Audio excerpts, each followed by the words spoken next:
Irmãos, bom dia. Bom dia. Vamos começar nosso estudo sobre heresias, seitas, ideologias modernas, né? Vamos começar orando, amém?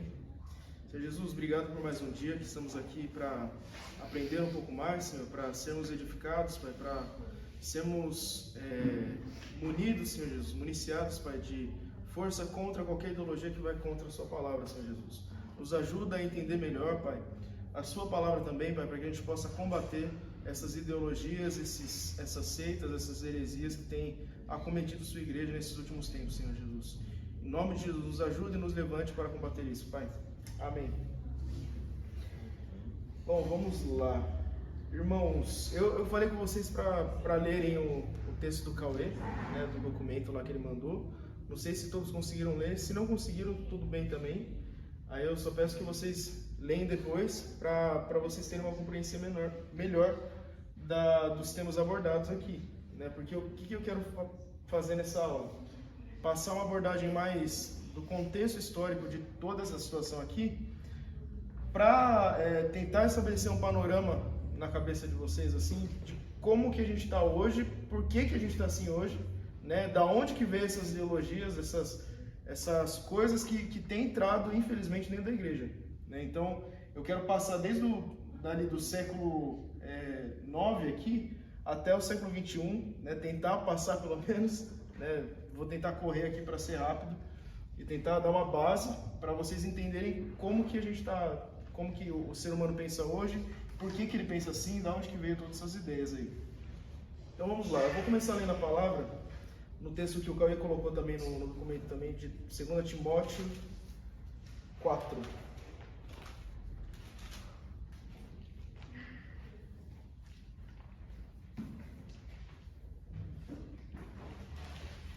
Segundo Timóteo 4, no verso 3.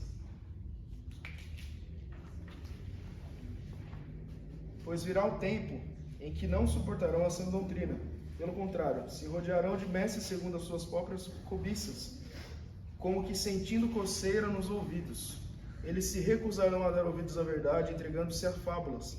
Mas você, seja sóbrio em todas as coisas, suporte as aflições, faça o trabalho de um evangelista, cumpra plenamente o seu ministério. Vou começar com essa palavra para a gente aí, diante de todas essas coisas que têm surgido nesses tempos. E vamos lá. Começando do começo aqui, né, só para dar uma introdução, a nossa história, né, desde daqui, né, desde a parte das cruzadas aqui, até antes da rebelião do Éden, né, é uma história que é um processo da desconstrução do homem como Deus criou, da mulher como Deus criou, né? Então, o pecado ele faz isso com o homem, ele desconstrói o homem, né? Então, toda essa ideologia que tenta desconstruir o homem, na verdade, surgiu bem antes, surgiu lá no Éden, né? É uma confusão de identidade. Quanto menos você buscar conhecer Deus, menos se conhecerá. Melhor será para o plano dos manipuladores, guiados pelo próprio espírito do anticristo. Pois sem conhecimento de quem você é e nasceu para ser, é muito mais fácil te desconstruir e te transformar em um instrumento nas mãos deles. Quando isso acontece, esses manipuladores se tornam seus deuses. E o Deus verdadeiro passa a ser um estranho para você. Eu coloquei esse texto aqui, essa frase, para exemplificar o que acontece quando a gente se rende a essas ideologias, essas coisas que o homem inventa, né, e vem combatendo a palavra de Deus, né, lutando contra a palavra de Deus. Então você recebe um rótulo para se encaixar em uma massa, né, eles vão te dizer que você é o que você quiser ser. Esqueça o que a Bíblia diz, ouça o seu coração, sua identidade é fundamentada nos seus pensamentos ideais, seus sentimentos e vontades, seja o que você quer ser e não o que Deus te criou e remiu para ser. Jeremias 17, do 9 ao 10, vai falar: enganoso é o coração mais do que todas as coisas e desesperadamente corrupto. Quem poderá entendê-lo? Eu, o Senhor, sou no coração. Eu provo os pensamentos para dar a cada um segundo os seus caminhos, segundo o fruto das suas ações. Eclesiastes 1:9 também vai dizer: o que foi e o que há de ser, e o que se fez, isso tornará a ser. Não há nada novo debaixo do sol. Será que existe alguma coisa que se possa dizer: veja, isso é novo? Não, já existiu em tempos passados, muito antes de nós. Então vocês vão ver que ao longo desse período aqui, desde o século IX até o século XXI, as coisas elas vão se repetindo. Então o ser humano ele vai se rebelar contra Deus, ele vai inventar coisas novas e as coisas elas vão se repetindo, elas não são novas, né? A gente vê o marxismo ali no final, ele não é novo. Você vai ver que os ideias marxistas já vêm de antes, já, né? Então, para começar aqui, a gente tem no século IX as cruzadas, né? O movimento ali de conquista ali da Terra Santa, né? O Papa Urbano II ele vai convocar as cruzadas, vai falar para o pessoal invadir, tomar as terras ali de Jerusalém que estavam tomadas pelos muçulmanos e outras terras também que eles vão conquistar ali. A gente tem nesse período também o período da filosofia escolástica. Então a gente tem a fundação de grandes universidades, a Universidade de Bolonha, de Paris, Oxford, Cambridge, Salamanca, Pádua e Nápoles, né? Então foi um período de muito conhecimento também, né? Então a gente vê hoje o pessoal falando que essa época é a era das trevas, né? Não tinha conhecimento, a Igreja Católica dominava tudo e era obscura, mas não, na verdade o cristianismo ele veio promovendo um conhecimento desde aquele tempo, né? E desde antes também. Ele era preocupado com o conhecimento do povo, né? A fundação de grandes universidades, as indulgências. Então, ao mesmo tempo que a gente tem um elevado nível de conhecimento da escolástica, da filosofia escolástica, a gente também tem a corrupção da igreja, né? Então, as cruzadas é uma prova disso também, porque a igreja não devia estar se metendo com isso, mas tudo bem, Deus guiou a história. Então, se não tivesse acontecido essas coisas também, sabe será o que seria o mundo hoje, né? Tomado pelo islamismo. Mas então a gente tem que ter a ciência de que Deus ele guia o curso da história. Embora a igreja tenha cometido erros nesse período, né? Então, outra coisa era as indulgências, começaram no século X, e a primeira indulgência que foi feita, né, as primeiras indulgências, eram justamente com relação às cruzadas. Então, você tinha que ir para a cruzada para você conquistar perdão de Deus. Você quer perdão por tal pecado? Vai para a cruzada que Deus vai te perdoar. Você quer ser salvo? Vai para a cruzada que Deus vai te salvar. Que é assim que você vai ser salvo, você vai ter a sua salvação plena. Então as pessoas iam para cruzadas na esperança de ter perdão de Deus, de ter a salvação. E depois a gente vai ter as indulgências, que era a compra daqueles papéis, né, onde estava escrito lá o perdão dos pecados do povo. Então, se você queria ser perdoado, você comprava esse papel, essa carta, que era uma carta de perdão. E a gente tem também, junto com isso, o declínio da nobreza, né? Não é dos reis, é da nobreza, porque a gente tinha a classe de reis, nobreza, burguesia, ali, né? E clero, né? O clero mais acima. E aí o declínio da nobreza, por quê? A nobreza ela vai financiar as cruzadas, ela vai perder muito dinheiro com isso, né? E o rei ele vai começar a se fortalecer e surge aqui a burguesia, né? Os grandes comércios ali vão começar a surgir nesse período. No século XIV, né, a gente tem a Guerra dos 100 Anos, né? Um século bem conturbado aqui. A Guerra dos 100 Anos vai causar muitas mortes entre a França e a Inglaterra, né, por causa de briga de poder mesmo de reis, né? O declínio do sistema feudal vai cair, né? Vai levantar mais ainda a moral da burguesia, porque vai crescer mais comércios, vai ter grandes relações exteriores nesse período aqui, e a gente vai ter também a peste negra, né? A peste negra vai matar, vai arrasar muito com a Europa, né? Cerca de 1/3 da Europa morreu durante esse período, né? Eu não lembro qual que é o número, mas é muito alto, né? 1/3, né? 1/3 ali morreu. E o que a Igreja Católica vai falar sobre esse período, sobre a peste negra? Ela vai falar assim, a peste negra é um castigo de Deus aos infiéis. O pessoal começa a morrer, ela vai falar assim, é um castigo de Deus que está cometendo o povo. E aí o que acontece depois disso? Muitos católicos vão morrer também, muitos padres vão morrer também por causa dessa peste, né? Muitos bispos vão morrer por causa dessa peste. E aí, como é que faz? Se é um castigo de Deus, o que está acontecendo então se os padres também estão morrendo, né? Então começa a gerar, nesse período aqui, né, por causa dessas coisas que aconteceu, a guerra, a peste, né, alastrando, o pessoal começa a ter muita dúvida sobre a igreja. Começa a ter pensamentos, né? Como é que pode, né? Se a peste negra é um castigo de Deus e os padres estão morrendo, por que eles estão morrendo? Será que eles também estão errados? Né? Então eles começam a pensar sobre isso. E aí, no século XV, a gente começa aí com o Renascimento. Vocês querem falar alguma coisa daqui? Eu acho que eu estou correndo demais também. Se eu estiver muito rápido, por favor, me parem. Só para... Tá bom. E aí a gente começa no século XV aqui, né, no Renascimento. E aí eu queria ler um texto com vocês também, Romanos 2:24, se alguém puder ler. Romanos 2:24.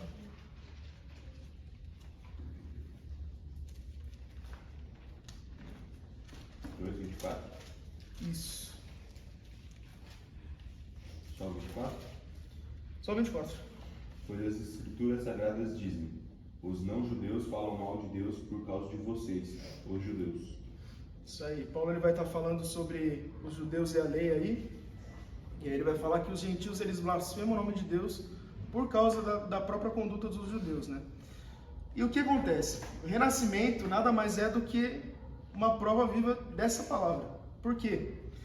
Porque é lógico que aqui a gente não está falando de judeu, a gente está falando de crente, de cristão, né? O judeu espiritual, né? O novo Israel de Deus é a igreja, né? E o que acontece? O renascimento é justamente a resposta de um povo, a blasfêmia de Deus de um povo, por causa da conduta errada dos cristãos. Então, por causa do posicionamento errado da igreja católica, os gentios blasfemam o nome de Deus. Então, a gente vê o renascimento aí, esse período que aí vai ter um resgate dos padrões greco-romanos. Eu não vou falar que tudo do renascimento é ruim, tem muita coisa boa também. Mas qual que era a base fundamental do renascimento?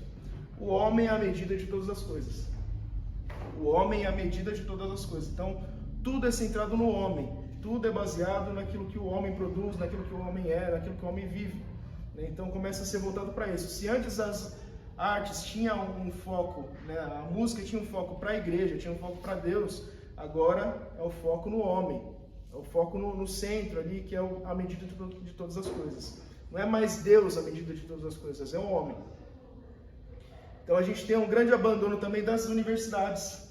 As pessoas elas vão começar a sair de universidades, vão começar a procurar mestres individuais para elas, porque já era formado, já tinha experiência, então eles queriam aprender ali, lado a lado com o mestre individual. Então vai ter esse abandono das universidades cristãs aí que foram formuladas nessa época. Outra coisa também é um processo de desvalorização da fé, né, e maior valorização da razão. Então vai ser esquecido um pouco, deixado de lado a fé, e vai ter esse racionalismo aí começando a dar as caras aí, né? Então eles eram anticlericais, né? Então a gente vai ter o primeiro surgimento aqui do anticlericalismo. O que é um anticlericalismo? O que é clero? É igreja. Anticlericalismo é uma anti-igreja. Então eles não gostam de igreja, eles não têm mais interesse pela igreja. Eles vão perdendo esse interesse e vão dar mais ouvidos ao racionalismo, né? Ainda não existia esse conceito de racionalismo, mas eles dão mais ouvidos à razão.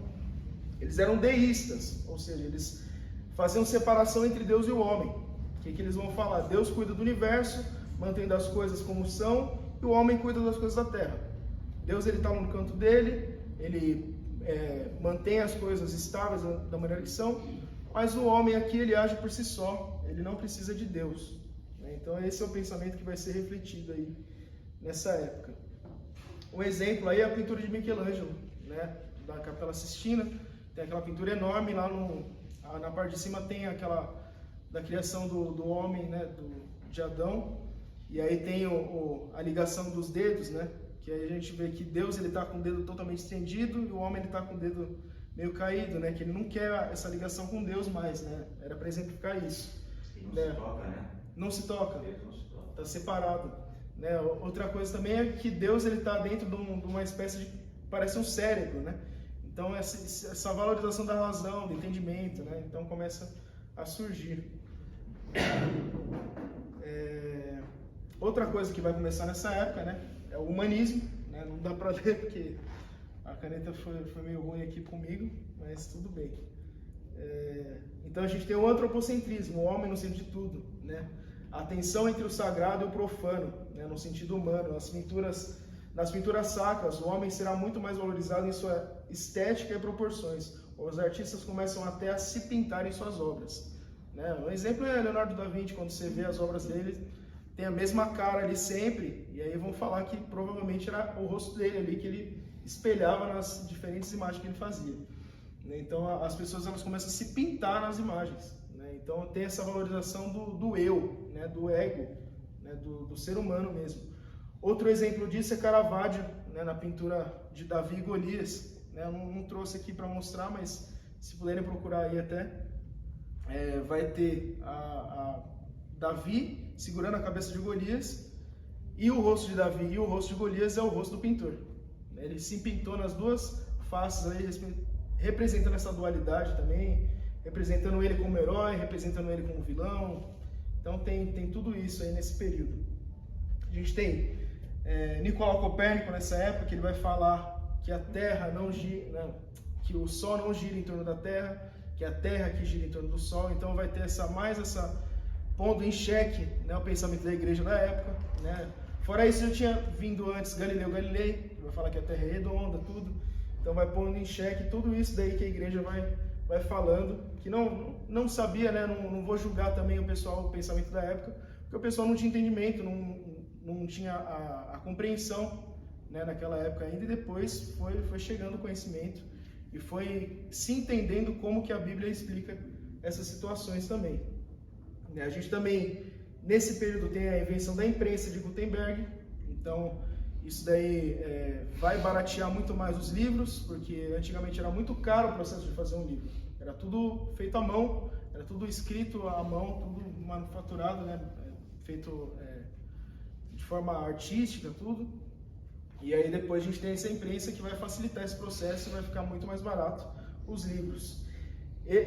Por causa dos livros ser muito caro, é porque o povo não tinha acesso à Bíblia também, tá? A gente muitas vezes fala que é porque era proibido ter Bíblia, né? Alguns países era mesmo. O rei ele proibia o povo de ter acesso às Escrituras. Mas o pior fato, né, que impedia o povo acesso às Escrituras era que era muito difícil, era muito caro para ter livro em mão. Então a Bíblia também era um livro muito caro. Então era... É só questão também de ressaltar a importância dos missionários nessa questão, né? Porque a Bíblia, além de ser um livro claro, as pessoas não tinham, na maioria das vezes, acesso à língua grega, muito menos ao aramaico, ao hebraico. Então, eles, mesmo quem tinha posse, muitas vezes não tinha conhecimento para entender. Por isso a importância da transliteração da Bíblia na linguagem a ser lida, né? No caso do português ou no caso dos idiomas, né? Então a importância dessa transliteração também, não só a questão da dificuldade do acesso ao livro, à matéria, mas à linguagem. Bom, A testemunhar, a gente vê como questão do Evangelho, lá na Bolívia, o pastor Daniel, que no começo do mês ou mês passado, eles conseguiram entregar em áudio a Bíblia, partes da Bíblia, na língua araúna, que até então, nós estamos em 2022, não existia nada na linguagem da tribo lá da Bolívia, araúna. E eles conseguiram, não sei se foi o mês passado ou no começo do mês agora, entregar em áudio na linguagem araúna a Bíblia. Essa questão do Evangelho, que a gente pensa que ainda existem lugares que o Evangelho não chegou ainda, devido à tradução linguística, né? E aí, para ressaltar, o André está falando ali, coisas que o Brasil ainda nem existia, por ver. E o Evangelho depois vai chegar, depois de 400 anos, né, que o Brasil, assim, o Evangelho, né, missionários, né? Mas eu indico um filme para se assistir que chama-se A Missão, no YouTube, que vai entender um pouco relacionado a isso, que ali já existiam os jesuítas, né? Então aí eu indico até esse filme para assistir no YouTube, A Missão. tem um outro também, que eu acho que até comentei uma vez, que é o Silêncio. É de jesuítas também, deles fazendo missões lá em país perseguido. Né? Eu acho que no Japão, se eu não me engano, que era outra cultura, outra religião, então eles foram muito perseguidos nessa época aí. É muito bom também. Mas da hora essa recomendação aqui, vou até procurar depois. Outra coisa também que eu estava lembrando, né? Como não tinha esse acesso às escrituras, né, livre nessa época, como que era contada a Bíblia, né? Como que o pessoal conhecia as histórias bíblicas? Era por meio das artes. Né? Então, as pinturas ali nas catedrais, nas igrejas, ela tinha essa função também. Né? Não era só um toque ali de beleza, um toque artístico. Ela tinha a função de comunicar a história da Bíblia para as pessoas. Então, as pessoas sabiam que Jesus tinha morrido numa cruz, tinha ressuscitado por meio dessas pinturas. Sabia da história de Davi e Golias por meio dessas pinturas, né? De Moisés por meio dessas pinturas, dessas artes. Né? Então, tinha muito essa valorização da arte, e no Renascimento também, né? Foi muito bancado isso, né? Foi muito financiado isso. Né? Um exemplo disso, como eu falei, de Michelangelo na Capela Sistina, que tinha todo o panorama bíblico ali. Eu gostaria só de aproveitar eu gosto de pegar esse gancho e para a gente ponderar um pouco que a modernidade ela trouxe uma dificuldade. Qual o sentido? Pegar esse gancho que o André falou, como as instruções eram passadas. E aqui é uma responsabilidade familiar. A tradição era passada oralmente. Então o pai juntava a família, seja grande, seja pequena, dias ou quase todo dia, por exemplo, num horário pós-janta, depois da janta, ele juntava a família e ele transferia o conhecimento que ele tinha recebido oralmente para a família. Então havia uma ministração familiar. Então hoje o que acontece? A gente transferiu isso para o Google, transferiu isso para. Não estou falando que a escola bíblica é errado, não é isso. Mas transferiu esse ensino para a escola. Então não há mais ministração familiar. Eu falo isso por mim, em casa mesmo. Casa mesmo não faz muito tempo que não se junta todo mundo para fazer um estudo da Bíblia, para ver, para discutir, para conversar, com referência na minha própria casa.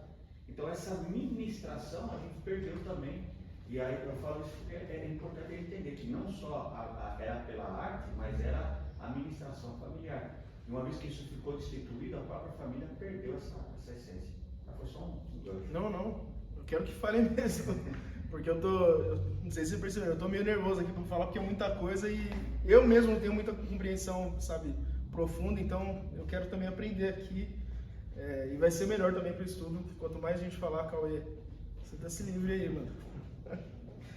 Outra coisa também desse período, né, o Girolamo Savonarola aqui, né, que vai ser um pré-reformador aí desse período renascentista, né, justamente contra esse humanismo, né, da época. Ele vai queimar muitos livros, ele vai queimar, né? Tem até um livro que chama Fogo na Cidade, eu ainda não li, né? Tá lá em casa, lá jogado lá, preciso ler. Mas ele faz um movimento ali contra essas artes também focadas no homem, né? Então ele vai queimar muita obra de arte, vai queimar muito livro nessa época aí, contrariando esse período aí, esse pensamento do período. E contra a Igreja Católica também, o pensamento católico na época ele também estava já dando essa incidência aí na Reforma Protestante ainda. E aí no século XVI a gente tem a Reforma Protestante, né? Em 1517 Lutero vai lá na porta da Catedral de Wittenberg, vai colocar as 95 teses lá principalmente contra as indulgências, né, da Igreja Católica, que nesse período já eram as cartas de perdão que as pessoas compravam, e vai causar muito, né, contra a Igreja Católica, né? E aí eu queria ler um texto que está em Malaquias 4.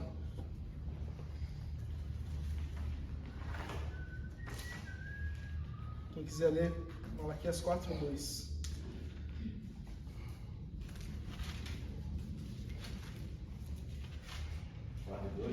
4:2. Mas para vós que temeis o meu nome, nascerá o sol da justiça, trazendo salvação debaixo das suas asas. E saireis e saltareis, bezerros libertos da estrebaria. Amém, glória a Deus. Então, tipo assim, esse versículo é lógico que está falando sobre Cristo, sobre a vinda de Cristo, né, para a libertação do povo. Mas também, né, eu gosto de referenciar esse texto aqui como a Reforma Protestante também. Porque o povo estava preso ali na corrupção da Igreja Católica, né? A Igreja se corrompeu e aí precisava de uma reforma, precisava dessa libertação, né? E aí Deus usou a vida de Lutero, e não só dele, né? Como outros reformadores, eu coloquei o Savonarola aqui também, mas John Wycliffe, John Hus, Calvino, Felipe Melanchthon, quem mais? Zwinglio também. Deus levantou homens ali para resplandecer o sol da justiça, que é o próprio Cristo, né? Então, começa esse período da reforma, né? E aí a Igreja Católica vai falar o quê? Que todas essas ideologias que vêm depois foi por causa da reforma, né? Então vai falar que antes a igreja ela tinha o domínio do conhecimento ali, passava o que era certo, passava o que era bom, mas aí com a reforma, aí já era, corrompeu tudo, começou a vir as ideologias humanistas, mas não foi por causa da reforma, né? Eles vão até acusar que a reforma veio por causa do humanismo que já estava sendo pregado aqui no século XV, né? No Renascimento, né? Então eles vão falar que a reforma só surgiu por causa disso, né? Então se antes Deus ele era o soberano, agora é o homem, agora é o Lutero, né? Agora é o Lutero que aí vai querer ser Deus ali da igreja, né? Na verdade não, na verdade o humanismo aqui ele também foi uma corrupção baseada na própria corrupção da igreja, porque o homem já estava sendo valorizado dentro da igreja, o ser humano já estava sendo colocado como Deus dentro da igreja. O próprio Papa era o quê? Era o vicário de Cristo, era o substituto de Cristo na Terra. Então o humanismo já estava desde antes da igreja, né? Então Lutero o que ele vai fazer? Ele vai fazer simplesmente a reforma ali, ele vai também confrontar isso, né? Confrontar exatamente a corrupção da igreja que estava sendo estabelecida desde antes disso. E aí a gente tem um movimento contra a reforma da Igreja Católica. E esse movimento contra a reforma vai ser contra as ideias de Lutero, né? Eles vão acrescentar mais 7 livros no Antigo Testamento, né? No Concílio de Trento. E outra coisa que eles vão fazer é o quê? Parar com as vendas das indulgências. Eles mesmos vão reconhecer que a indulgência é um negócio errado. Então, nesse momento aí, em 1567, né, a venda das indulgências são proibidas pela Igreja Católica Romana em 1567, né, por causa da contra-reforma que começou em 1545. Né? Então, eles vão terminar com esse negócio de indulgências reconhecendo que estava errado. Né? Então, se tinha isso daí errado, como é que a gente pode falar que não tinha outras coisas erradas também? Né? Se isso estava errado, então outras coisas também poderiam estar erradas. Né? Só ressaltar, acho que é tão profunda a questão da reforma, porque ela não só envolve a questão de fé cristã, ela vai mexer com a economia, ela vai mexer com a política, ela vai mexer com todas as áreas da sociedade, porque aí rompe-se o feudalismo e o totalitarismo e surge-se o capitalismo. Então ela não é somente uma reforma que vai ser direcionada somente para a igreja, ela foi direcionada para toda a população, para todos que estavam envolvidos de alguma forma, que a igreja tinha o domínio de todas as coisas. Então essa reforma, a gente fala que é tipo essa questão mesmo de Malaquias. Praticamente tirou o povo de algo que o estavam, de uma maneira que não parecia direta, mas indiretamente, estava escravizando todo o povo, novamente. É isso aí, perfeito. E até coloquei aqui burguesia stonks aqui, que né, começa a crescer, né? O comércio começa a melhorar, porque o pessoal começa a ter esse pensamento, né? Agora eu posso enriquecer. Não preciso ter medo de enriquecer, de ir para o inferno porque eu estou enriquecendo, né? Porque tinha muito esse medo, né? Do pessoal enriquecer e achar que isso era errado, era um pecado, né? Tinha muito esse pensamento franciscano também, né? De você abrir mão das riquezas, viver uma vida pobre, que é mais santa do que uma vida rica, né? Então, mas na verdade não, né? Quanto mais poder financeiro nós tivermos, mais a gente pode ajudar quem precisa. E a gente tem que ter esse pensamento. Né? E aí tem esse crescimento da burguesia, grandes comércios, né, vão avançando mais ainda, né? A gente vê aqui, surgiu aqui a burguesia por causa do declínio da nobreza. Ela vai crescendo com as relações exteriores e aqui ela tem o ápice ali, ela começa a crescer muito mais, né, por causa dessa mudança que a reforma trouxe para a economia mesmo. E aí a gente tem o absolutismo real, né? Lembra que a nobreza o rei não fazia parte da nobreza, o rei estava em outro patamar. E aí aqui a gente tem o absolutismo real, né? A nobreza já começa a ficar mais embaixo também. E aí o rei ele começa a se tornar absoluto. Ele começa a mandar, ele começa a tomar a frente da igreja também. Porque antes até o rei era submisso à igreja católica. E agora ele começa, por causa todo esse processo, não só da reforma, mas de tudo isso, o próprio rei começa a questionar, né, a igreja católica romana e ele começa a se distanciar disso. E aí o primeiro, né, o primeiro papel aí de um rei absoluto se inicia lá na Inglaterra, né, com Henrique VIII, né, que ele vai fazer essa distinção, ele vai falar assim, não quero mais ser submisso à Igreja Católica, vou para o protestantismo, né, e funda a Igreja Anglicana, né. A Igreja Anglicana, irmãos, eu não vou falar que é zoada hoje, ela é boa hoje, né, uma igreja protestante, mas na época ela foi originada por causa do rei, o rei que fundou ela, né, ele vai se distanciar, ele vai cortar os laços com a Igreja Católica Romana e vai fundar a igreja dele. Por quê? Porque ele queria se divorciar da mulher que não estava tendo filho, que ele queria para ser herdeiro, e ele casa com outra. Ele vai casar com acho que umas 9 mulheres, né? Ele vai ter vários divórcios aí, porque a Igreja Católica ela proibia estritamente o divórcio, né? Então, na Igreja Protestante ele conseguiu esse respaldo, né? Ele conseguiu esse... Porque ele também quis, né? Ele também que fundou essa vertente da Igreja Protestante naquele período, né? É só interessante a gente pensar, né? A igreja que tem uma série de erros tem um princípio que é real. E a igreja que devia ser verdadeira tem um princípio errado. Vê como que é interessante essa questão. É importante a gente estudar as seitas e heresias, não no sentido de entender o organismo em si, mas quais são os princípios que movem, né?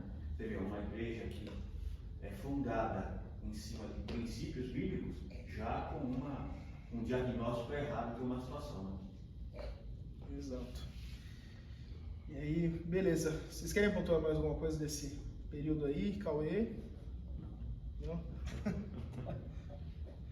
E a gente vai para o século... Meu Deus do céu, eu sou ruim com o algarismo romano, meu Deus do céu. 17 ao 18, né? Então a gente tem a Revolução Inglesa, né? Como é que vai se tratar essa Revolução Inglesa? Vai ser a burguesia contra o rei, né? Que agora era absoluto, Carlos I, né? Descendente aí do Henrique VIII. Né? Então ele vai ser degolado para não concordarem com os pensamentos, né? da burguesia. E quem que era essa burguesia? Né? Se a gente tem, de um lado, o rei que era anglicano, a burguesia eram os puritanos. Então eles são liderados ali por Oliver Cromwell, né, que vão liderar ali uma revolta política ali contra o rei, e vai ter essa guerra aí, né, entre anglicanos e puritanos, né? Então você vê que até entre o protestantismo teve essa guerra, teve esse embate, teve erros também, né? Então a gente tem que conhecer a nossa história, a gente tem que saber que erramos no passado para a gente não errar agora, né? Então teve essa briga aí entre puritanos e anglicanos aí. A gente tem aí o início do iluminismo, né, nesse período, a tão chamada Era das Luzes, né, esses caras que vão cunhar, né, o termo Era das Trevas para a igreja medieval, para a era medieval aqui, que vão falar que estava tudo preso na igreja. De certa forma, sim, tem uma verdade nisso, mas na verdade a igreja também ensinava, né? Não é à toa que eu falei aqui que foram fundadas as grandes universidades nesse período, né, no período da filosofia escolástica. Então, não é de todo a Era das Trevas, né? Então a gente tem que entender isso. Por mais que eles falem que era um período obscuro, tinha sim suas obscuridades, tinha sim essa trava, né, na visão do homem, mas também tinha muito conhecimento. Tinha muito conhecimento sendo espalhado, sendo disseminado ali naquele período. E aí, com o iluminismo, a gente tem o princípio aí do racionalismo e do empirismo, né? O que são essas coisas? Racionalismo e empirismo. O racionalismo ele vai falar que o conhecimento ele vem pela razão, que o ser humano ele já nasce com conhecimento pré-estabelecido das coisas, que a forma lógica dele pensar, né? É isso que é o conhecimento, né? Os defensores disso, né? René Descartes, Baruch Spinoza, Gottfried Leibniz, né? Não sei falar o nome dele direito, mas tudo bem. E aí a gente tem também o empirismo, né? Se de um lado o racionalismo vai falar que o conhecimento vem da razão, vem do intelecto, vem do pensamento, o empirismo ele vai falar que o conhecimento ele vem da experiência sensorial. Então é com base naquilo que você sente, que você conhece, com base naquilo que você sabe experimentando, que você então adquire o conhecimento. Né? Os defensores disso, John Locke, Francis Bacon, David Hume. Gente, estou passando aqui, tudo jogado aqui, mas depois eu vou mandar o texto aqui tudo para vocês pesquisarem também, tá? para vocês se aprofundarem nisso, até mais do que eu, porque eu também não tenho muita profundidade, como eu falei. E aí a gente tem a junção disso, né, com Immanuel Kant, que ele vai fazer a junção do racionalismo com o empirismo. Ele vai falar que a gente tem sim o conhecimento pela experiência sensorial, mas a partir disso a gente tem agora o conhecimento pela razão. Então ela traz isso daí. Quando a gente fala do racionalismo, a ideia central é desassociar do espírito. Porque a razão em si mesma ela não é ruim. Por exemplo, John Stott dizia que crer também é pensar. Então, quando a gente. E o espírito nos dá entendimento, né? Tanto que a Bíblia nos ensina que ele nos fará lembrar, nos fará entender todas as coisas. Então, num sentido, qual é o ruim do racionalismo? Ele desassocia a nossa dependência de algo mais elevado, que é Deus, de algo que nos instrui. Ou seja, ele fala que o homem em si mesmo tem a capacidade de discernir todas as coisas. E isso não é uma verdade, porque há vazios que somente o Espírito, somente Deus pode preencher. Então é importante a gente, porque senão desassocia a capacidade in natura atualmente da razão, que vem de Deus. Deus já nos deu o Espírito para raciocinar, para discernir. Tanto é que na criação Deus falou assim: está aí as coisas, sujeitar e dominar sobre elas.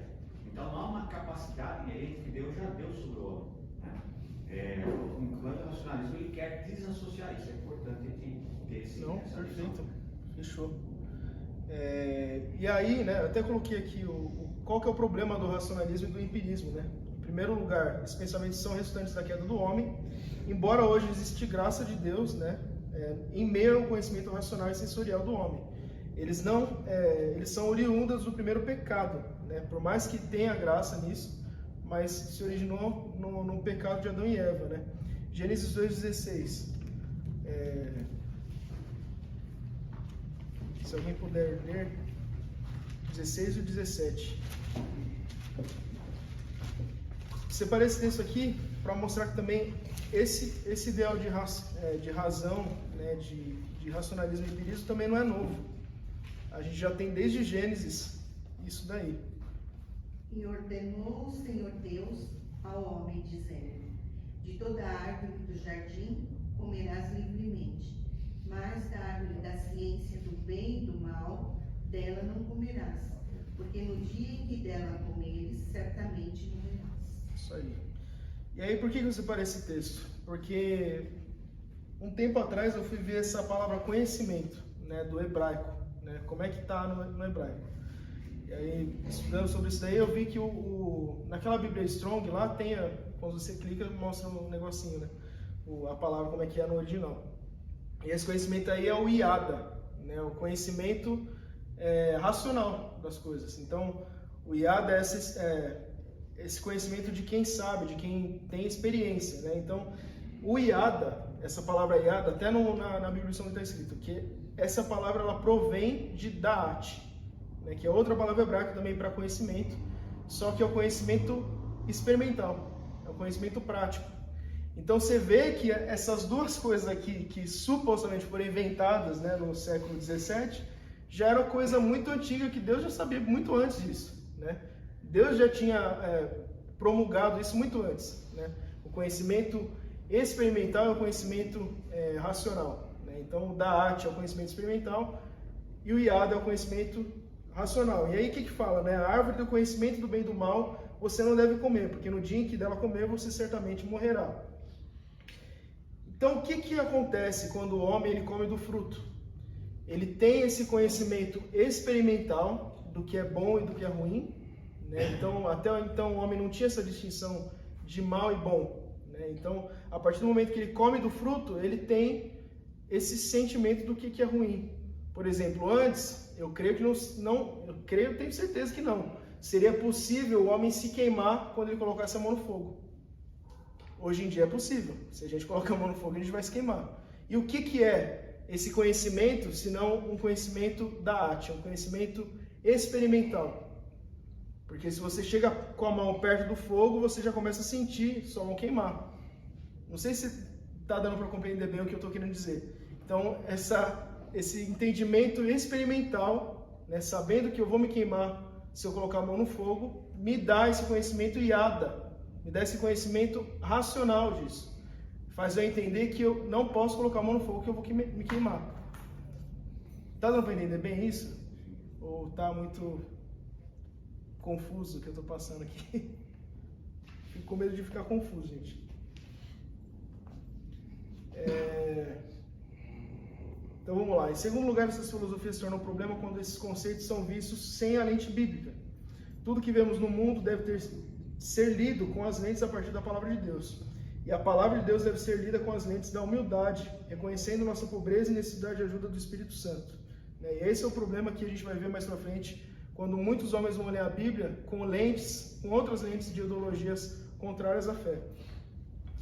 E aí, 2 Timóteo 3,16, texto muito conhecido, né? Toda a escritura é inspirada por Deus e útil para o ensino, para a repreensão, para a correção, para a educação na justiça, a fim de que o servo de Deus seja perfeito e perfeitamente habilitado para toda boa obra.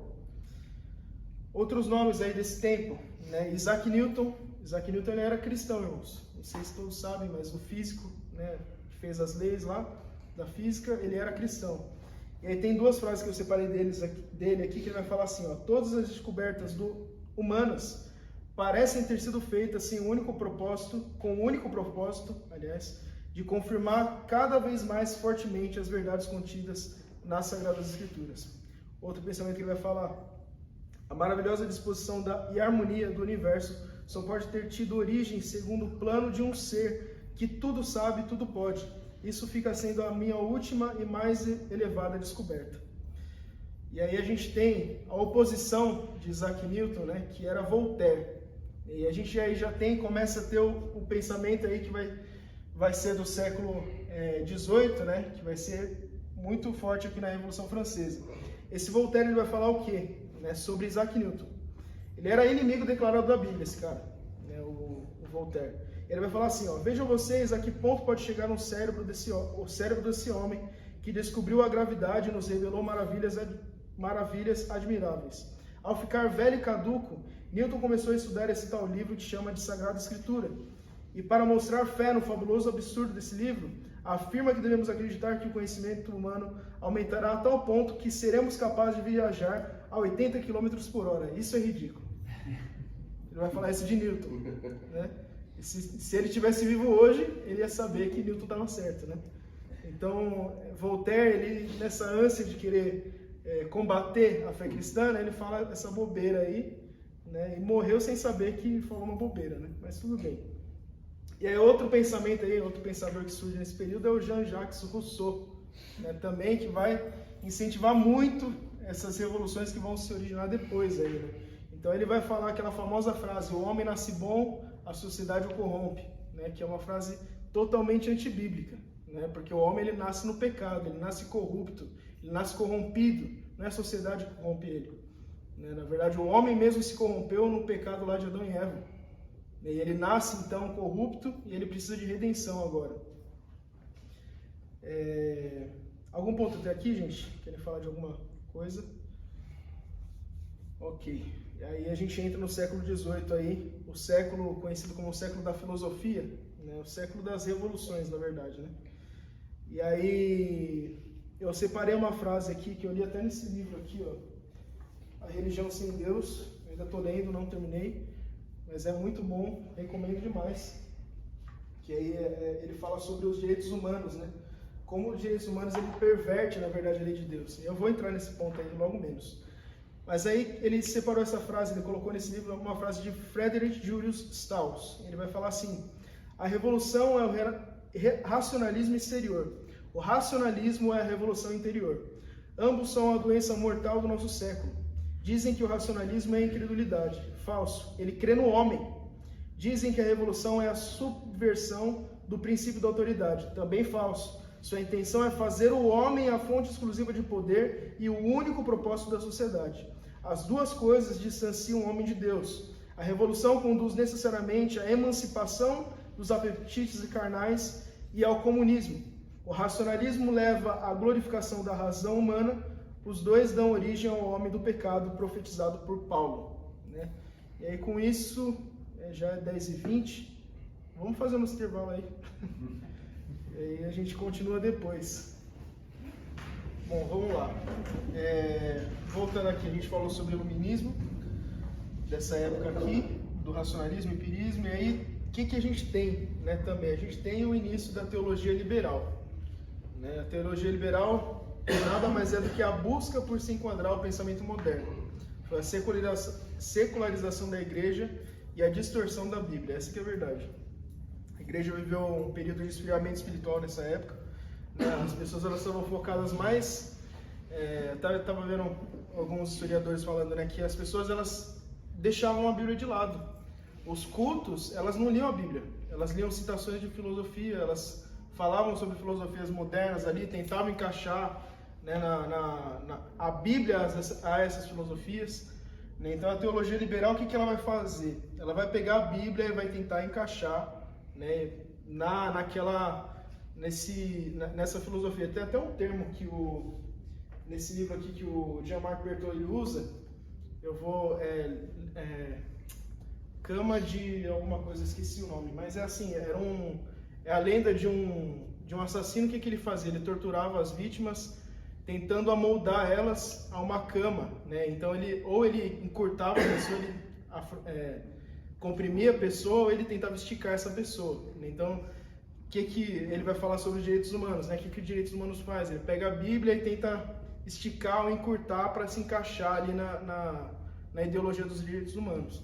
Então, a teologia liberal ela não é muito diferente disso. Ela vai tentar encaixar a Bíblia nas ideologias ali que estavam sendo ditas ali naquela época. Então, por exemplo, até o Marco Teles, quando ele veio aqui, no estudo que ele deu sobre o seminário de louvor e adoração, ele falou sobre isso. Né? O mar se abrindo, né? Por exemplo, o que eles vão falar? Não é que o mar se abriu, né? Tem determinada época do ano que ocorre um evento climático, que as águas elas abaixam um pouco e foi possível o povo passar. Né? Então começa a surgir essas ideias. O que mais também? Outra situação, a ressurreição de Cristo. O que eles vão falar? Não é que Cristo ressuscitou de verdade, mas é porque a pregação do Evangelho lá foi sendo falada e cada vez que ela era pregada pelos apóstolos, Cristo renascia no coração das pessoas. Então começa a monstrificar, né, o Evangelho. Aí porque começa a sair, né?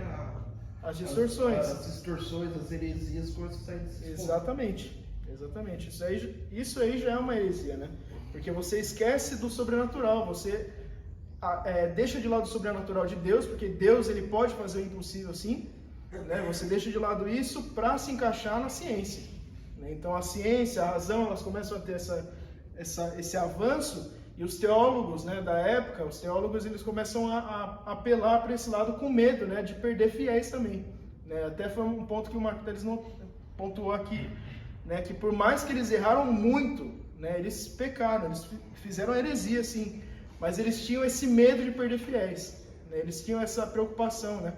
Então era muito por esse lado, por mais que eles fizeram errado, né? Então eu estou falando isso só para a gente não também tacar pedra aqui, né? Falar assim, porque os caras lá, eles, né, fizeram o que fizeram porque eles queriam, né, matar a Bíblia, né? Não é isso, na verdade eles queriam, né, eles tinham uma motivação boa, mas fizeram errado, né? E aí isso serve também para nós entendermos que as nossas motivações, mesmo elas sendo boas, muitas vezes elas podem nos conduzir por um caminho errado, né? Então a gente tem que tomar muito cuidado com isso. Fala com ele. Só pontuar, aproveitando que você falou da ressurreição de Cristo, tem um filósofo alemão, na verdade ele é um teólogo liberal, né? A teologia liberal, ela não só nasce, mas ela floresce na Alemanha, o que é uma ironia, né? Já que Martinho Lutero, se não me engano, é de nacionalidade alemã. Mas enfim, tem um teólogo alemão chamado Reimarus, e há muito tempo atrás ele começou uma pesquisa chamada Busca pelo Jesus Histórico. O que é essa busca pelo Jesus histórico? Como para ele milagres eram coisas absurdas, que a Bíblia era uma mistura de fatos históricos com imaginação dos discípulos e dos profetas, ficou aquela questão em aberto. Quem é de fato Jesus? Porque de fato Jesus existiu, a gente sabe tanto pelos textos romanos quanto pelos textos dos gregos e etc. Então de fato Jesus teve um Jesus que foi condenado por Pilatos.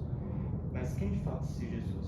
Se não existe milagres, então quem é essa pessoa miraculosa que mudou o mundo? Então esse Rei Milos, ele reconta a história dos evangelhos de uma perspectiva materialista e racional. E que vem essa ideia de que os milagres não existem, por exemplo, a multiplicação do pão. Jesus não multiplicou os pães, ele partiu um pão e as pessoas observaram aquilo, tomaram como exemplo, pegaram os pães que estavam na bolsa, os peixes, começaram a partir e multiplicar. Então o milagre não foi o Jesus ter multiplicado os pães, mas sim o ensinamento.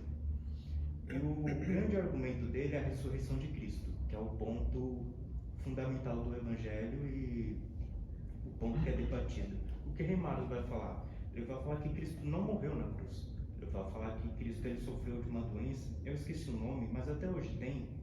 Para quem não sabe, se você for num cemitério católico, hoje em dia não tem mais, mas se você for num cemitério católico, você vê que nos túmulos tinha um sininho. Sabe por que é aquele sininho? Porque quando as pessoas morriam, não de fato morriam, né?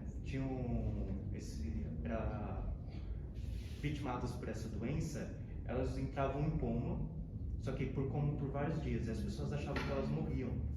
Aí eles colocavam esses sininhos para as pessoas lá do caixão ficar balançando para saber, né, que a pessoa está viva e lá desenterrar. Então o Rei Milos vai dizer que Jesus sofreu disso. E vai dizer que depois de 3 dias ele se levantou do túmulo, moveu a pedra e saiu.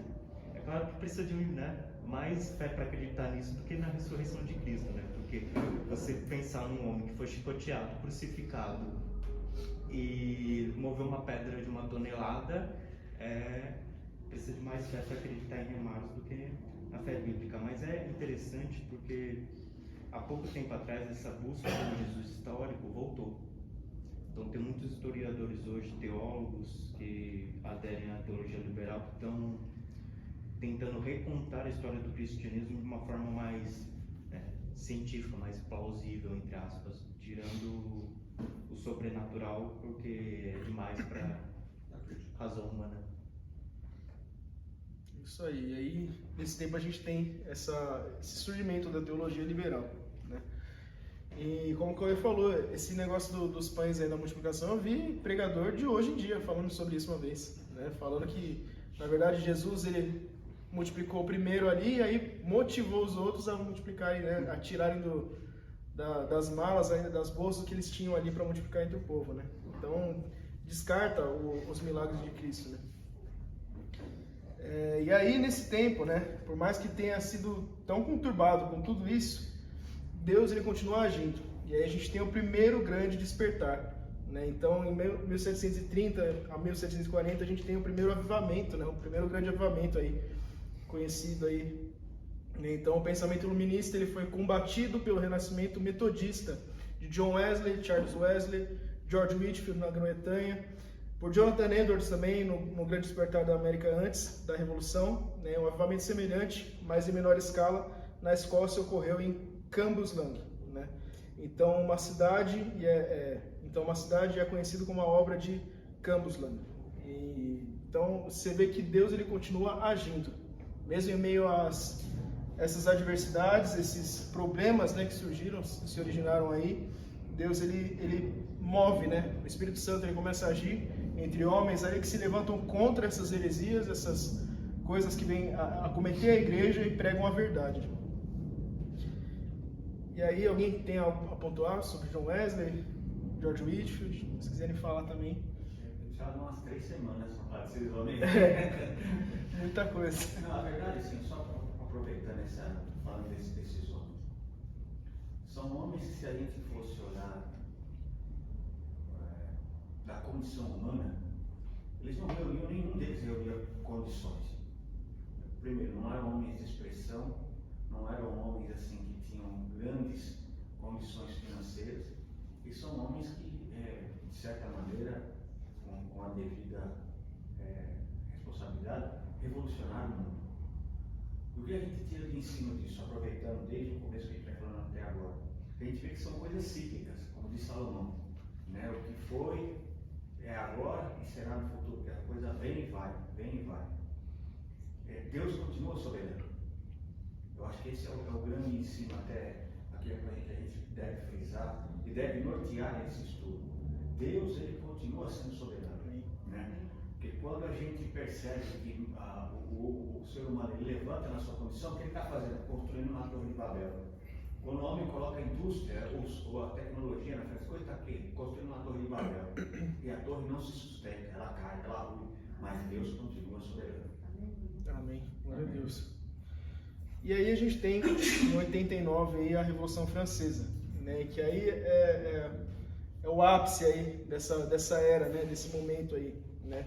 E aí na teoria, né? Aí vou citar de novo Voltaire aí, uma frase que ele fala assim: posso não concordar com uma palavra do que dizes, mas defenderei até a morte o seu direito de dizê-lo, né? Só que na prática é outra coisa, né? Isso é na teoria, na prática você é livre para pensar como eu penso, né? É dessa forma que ocorre a Revolução Francesa.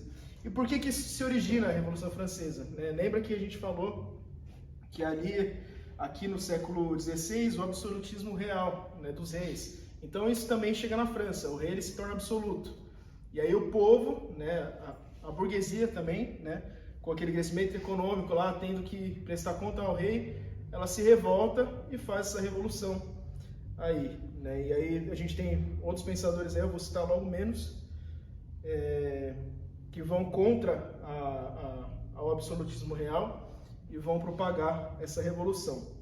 Tem uma frase famosa, né, não se sabe quem falou, mas é a frase que norteou esse período da Revolução Francesa, que é: o homem só terá paz quando o último rei for enforcado nas tripas do último padre. Esse era o pensamento da Revolução.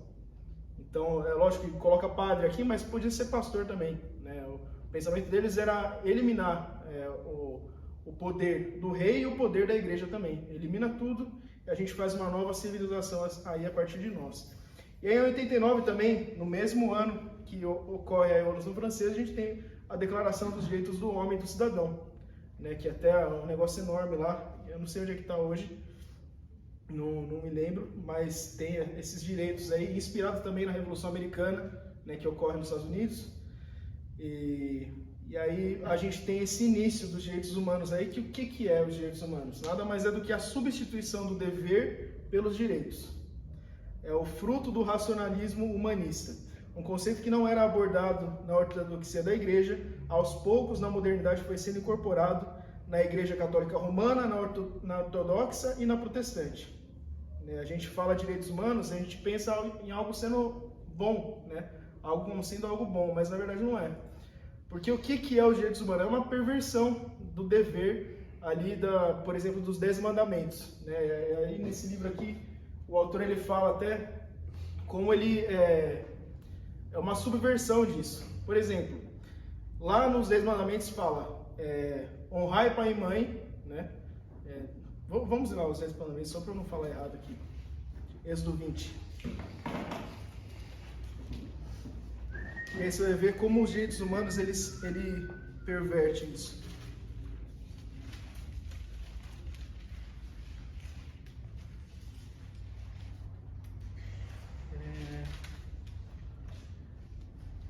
A partir do 12 aqui, ó. Honre seu pai e sua mãe para que você tenha uma longa vida na terra que o Senhor, seu Deus, lhe dá. Aqui a gente tem um dever, né? Êxodo 20, 12. A gente tem um dever que é incumbido a todos os homens: honrar pai e mãe. Quando substitui isso por direito, o que fica? O pai e a mãe têm o direito de ser honrados. E isso daí muda totalmente o discurso. Porque se por um lado era o dever da pessoa honrar pai e mãe, o outro lado vai falar que o pai e a mãe têm o direito de ser honrado. É a mesma coisa eu falar assim... Tira a obrigação. Tira a obrigação, exatamente. Então, tipo assim, a mesma coisa... Não é obrigado, tira o direito de ser honrado. É isso aí. Então, tipo assim, a mesma coisa... A mesma coisa eu falo assim, o Cauê ele tem o direito de ser amado. Não, eu tenho o dever de amar o Cauê. É diferente. Porque se eu falo que o Cauê tem o direito de ser amado, eu posso me ausentar desse dever. Outro pode amar a vida dele. E eu não preciso. Ele tem o direito, mas eu não preciso amar ele. Então, essa é a diferença, né, do dever e do direito. Os direitos humanos ele vem para subverter isso, né? Então, não mate, né? É uma ordem, não mate. Aí vai substituir. Todo ser humano tem direito à vida. Os direitos humanos foram elaborados pela ONU, né? Então, aqui não. Os primeiros foram decorrência da Revolução. Foi na Revolução Francesa, os primeiros. Aí depois da Segunda Guerra Mundial, eles fizeram outro, que foi a ONU mesmo. E é contraditório, né? Eles queriam matar todo mundo, tipo, É. eles não gostavam e do nada criam. Exatamente, né? Você vê a contradição na própria atitude deles, né? Então a gente tem o esquecimento da lei transcendente, que vem de Deus, o limite que se pode chegar, definido pelo homem. A invenção do homem coletivo, a voz do povo é a voz de Deus. Esses conceitos eles voltam a aparecer, né? Esse conceito de a voz do povo é a voz de Deus era um conceito romano. Eles reincorporam isso na sociedade moderna ali daquele tempo, né? Então, esquecem que a lei é de Deus. Simples assim. Vamos esquecer os 10 mandamentos, vamos esquecer a palavra de Deus e vamos aqui criar novas leis. Porque agora o ser humano é separado de Deus. Lembra daquele pensamento deísta? Deus está lá no canto dele, eu estou no meu canto. Então vamos criar aqui novas leis, novos direitos, novos meios de fazer sociedade, né, do nosso jeito, e deixa Deus lá no canto dele. Né? Você tem o direito de ter sua fé, mas vamos aí viver de uma outra maneira. Vamos usar a nossa razão para fazer a lei humana, né? A lei cívica aí.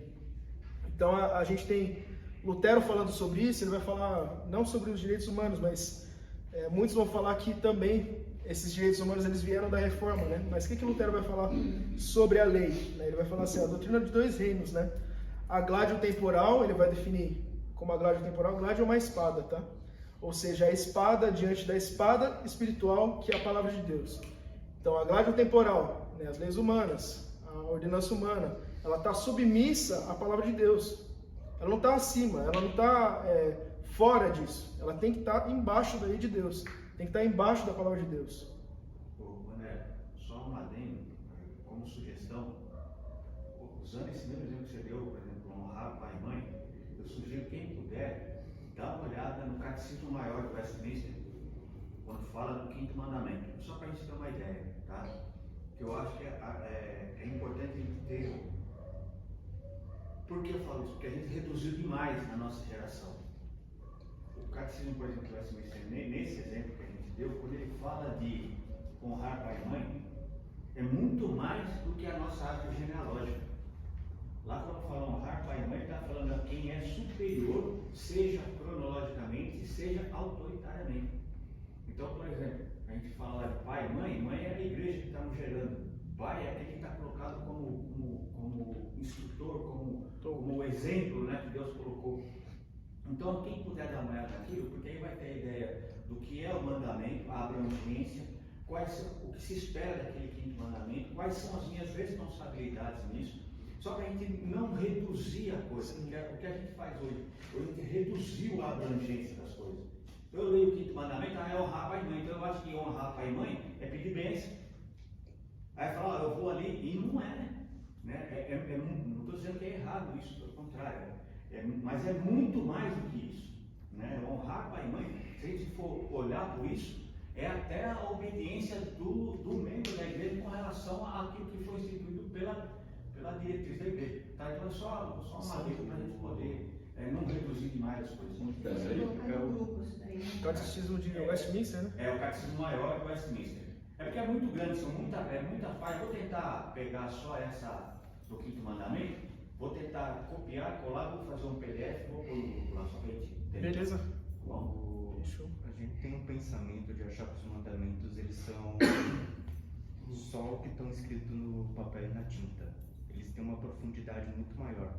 É justamente o que o Gilberto está falando. Esse 5º mandamento, honre pai e mãe, ele não se resume a pai e mãe, é um mandamento de proteção às autoridades. Então, assim, é um mandamento de você deve respeitar e honrar as autoridades. Então, a primeira autoridade que a gente tem na vida é pai e mãe. Então, a gente aprende com pai e mãe a honrar as outras autoridades. Então, os mandamentos eles são muito mais profundos do que isso.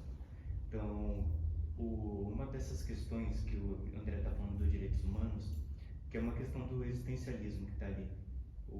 Esse pensamento existencialista que a vida do homem, a essência, a existência do homem é a margem para todas as coisas, é a régua de todas as coisas, faz esse pensamento, coloca esse pensamento de que os 10 mandamentos é só algo que é para o povo judaico e que é para uma relação com Deus e o homem. Já que o homem, a essência do homem é o princípio de todas as coisas, é o soberano de todas as coisas, você não precisa de uma relação com Deus.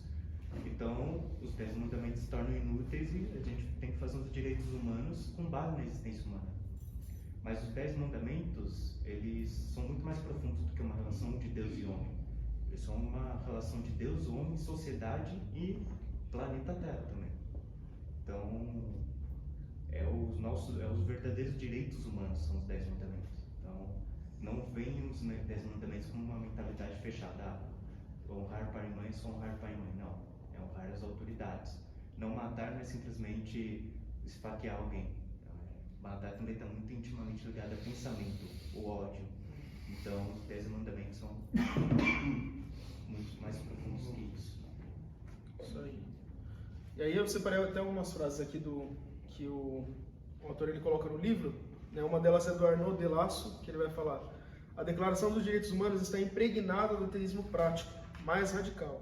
Ninguém o impede de crer em Deus, mas será preciso reconhecer que esse Deus não exerce e não deve exercer nenhuma autoridade sobre o homem. Né? E aí alguns católicos, como eu falei, vão dizer que os direitos humanos vieram direto da visão da Reforma Protestante. E aí contra isso a gente tem Roger Bell, que ele vai falar o seguinte: se vamos às confissões de fé em que as igrejas expuseram no século XVI, não só suas doutrinas teológicas, mas sua visão do homem e da sociedade, constataremos que a noção de direitos humanos, isso é, dos direitos pertencentes por necessidade a todos, enquanto seres humanos, está ausente nelas. Com certeza encontramos ali a noção de lei, que a visão moderna chama de direitos humanos e condena o arbítrio destruidor de todos os direitos. Mas a ênfase é colocada muito mais na força, muito mais uma força no respeito à autoridade de onde a lei emana, que sobre o conteúdo igualitário da lei. Né? O mais antigo desses textos, a Confissão de Augsburgo, em 1530, no artigo 16, lembra: os crentes têm o dever de se sujeitar às autoridades, obedecer às suas ordens e leis, em tudo que possa ser feito sem pecar. Porque ela acrescenta: se não for possível obedecer às ordens das autoridades sem pecar, mas importa obedecer a Deus que aos homens. Você vê que tem essa diferença quando quando a lei ela te impulsiona ao pecado. Não é que você está desrespeitando a lei, você está obedecendo a Deus. É diferente. Então ele não tem o caráter de fazer você desobedecer, não. Ele tem o caráter de fazer você obedecer primeiramente a Deus. Então sempre é imposto como um dever. Né? Então, e isso está na declaração, né, de Augsburgo, que foi a primeira confissão de fé da Igreja da Reforma Protestante. Né? Como é que os católicos vão falar, ou outros pensadores vão falar que os direitos humanos, ali, como eles estão aqui, se originaram da Reforma? Né? Então a gente tem esse... Né, o texto aqui é muito maior, depois eu mando no grupo todo o esboço aqui que eu fiz, mas eu não vou ler, senão vai tomar muito tempo. Então, aí na Revolução Francesa, aí a gente tem a tentativa de fuga do rei Luís XVI, né? Ele tenta fugir, mas a tentativa falha. O pessoal descobre do plano dele, que ele tinha para acabar com a Revolução, e aí a gente começa aí o período da Era do Terror também. Né? A gente tem, antes disso, a Convenção Nacional, porque aqui, separei isso daqui para falar sobre isso, porque é importante a gente saber onde surgiu esse conceito de direita e esquerda. Foi aqui, na Convenção Nacional. A gente tem dois grupos que queriam a Revolução Francesa, né, que estavam promulgando essa revolução. A gente tem os girondinos e os jacobinos. E nessa convenção, onde eles iam falar sobre os planos deles, as atitudes que eles iam tomar nessa revolução, teve o momento que eles entraram, e aí os clubes dos girondinos sentaram à direita e o clube dos jacobinos sentaram à esquerda. E aí, por isso que a gente define até hoje direita e esquerda, os princípios são muito parecidos até hoje, né? Os girondinos, eles queriam uma mudança econômica, era um grupo mais moderado, conservador, que queria uma mudança na economia, defendiam a propriedade privada, voto censitário e não participação popular na revolução. Voto censitário é voto de só determinadas pessoas, né? Parte da nobreza ali que votava só. A instalação de uma monarquia constitucional. Contrariavam o radicalismo jacobino e era composto por altos burgueses. Os jacobinos, por outro lado, né, eles criam um movimento violento contra a monarquia e o rei. Tinham como meta o voto... Oh, meu Deus do céu. O negócio pulou aqui. Tinham como meta o voto universal, ou seja, todo mundo pode votar, né, participação popular na revolução e um governo central. era composto por baixos burgueses. E aí, quem são esses líderes, né, dos jacobinos? A gente tem Maximilien Robespierre, Georges Jacques Danton, Jean-Paul Marat, né? Seria como se fosse uma trindade do mal aí, né? Porque esses caras aí, meu Deus do céu. E aí a gente tem também Louis-Antoine Léon de Saint-Just também, que era apelidado como o anjo do terror, o arcanjo do terror. E aí eles vão liderar esse movimento, né? Porque quando eles pegam Luís XVI e matam ele na guilhotina, que foi o primeiro guilhotinado, foi o primeiro que estabeleceu ali o período do terror, né? E eles que vão liderar, né? Esses caras aí que vão liderar esse período, matando todo mundo que pensava assim, ao contrário. Todo mundo que pensava diferente deles, eles matavam, né? E aí os radicais revolucionários, né? Eles buscaram até apagar o passado, né? Então, a gente vê hoje em dia esses movimentos aí que buscam destruir estátuas, buscam pichar, né, igrejas, né? Isso daí tudo junto surgiu aqui. Isso começou aqui, né? E nesse momento, quando começa esse período do terror, os girondinos eles saem de cena, porque eles não queriam uma revolução pautada dessa forma, né? E de certa forma a revolução foi ruim, em qualquer sentido ia ser ruim, né? Porque a ideologia por trás dela já era toda errada, né? Mas os girondinos eles se ausentam, os jacobinos eles tomam a liderança nessa revolução. E aí eles começam a buscar apagar o passado, né? Eles começam a apagar esse passado. Chegam a criar um calendário novo, né? Agora os meses não é mais janeiro, fevereiro, março, eles criam novos meses. Eles chamam de vindimário, brumário, primário, nivoso, pluvioso, outros nomes. Olha a loucura disso, né? Eles mudam os dias das semanas de 7, porque 7 remete à criação bíblica. 7 dias não, vai ser 10 dias a semana. Eles mudam isso, mudam para 10 dias a semana. Os nomes das ruas, que antes eram de reis, de padres, papas, bispos, eles mudam também. São trocados nome para nomes de revolucionários. E as catedrais saqueadas, né? Estátuas são quebradas, igrejas são profanadas. Até carta de baralho eles mudam. Onde tem o rei, valete e dama, eles trocam por imagens de revolucionários ali. E é isso que a gente vê hoje o povo fazendo, né? Quando a gente vê o pessoal quebrando estátua e fala assim, esse cara era racista, vamos quebrar essa estátua. Da onde que se originou isso? É aqui, ó, essa porcaria aqui. Foi aí. E a gente tem o período do terror, né? O plano de Luís XVI é descoberto, ele estava trocando carta, fazendo alianças contra os reis, estavam planejando fugir da França. Ele é pego, descobrem esse plano e aí eles estabelecem aí essa morte pela guilhotina. E para o espanto, né, nosso, essa morte pela guilhotina, o que eles fizeram, né? Por que eles estabeleceram isso? Eles conversaram com um médico chamado Joseph Ignace Guillotin, né? E aí falaram assim, faz um método pra gente aí, da gente matar as pessoas, mas que seja uma forma saudável, uma forma de boa, uma forma tranquila de matar as pessoas. E aí estabelece a guilhotina, né? Que coisa linda, né? Coisa fofa. Porque a pessoa não sofre, né? Não sofre, né? Mais uma vez, mas é horrível, velho. É assim, o impacto da morte você não sente, porque é um golpe só e a pessoa, né, não tem mais ninguém. Mas o antes e a preparação Meu Deus do céu. Meu Deus do céu, terror. Se fosse para você escolher ser queimado ou na guilhotina? Não vai morrer mesmo. Aí, cerca de 20 mil mortos, né, foram contabilizados aí nesse período. 60 pessoas eram mortas por dia. Por dia. A religião do homem é inaugurada, então, né? O Deus razão é idolatrado. Essa razão na figura de Robespierre, né? Quem comanda e define as leis não é mais a igreja ou o rei, agora é a declaração dos direitos do homem e do cidadão. Marat é assassinado, né? Depois, os resultados dessa revolução, ele é assassinado até por outros burgueses, né? Os girondinos, né? Ele é assassinado e transformado em Marte ou Cristo, né? Então, a gente tem a pintura, né, de Jacques-Louis David, né, onde ele desenha Marat lá deitado lá na banheira lá, e é uma associação, um paralelo com o Pietà, né, que é uma obra de arte, uma estátua onde Maria está segurando Cristo, né, morto ali. E aí ele faz essa associação como sendo Marat um Cristo morto ali, um Cristo assassinado ali. Você vê como a idolatria ao homem ali toma conta, né? Danton e Robespierre foi guilhotinado por causa de Robespierre.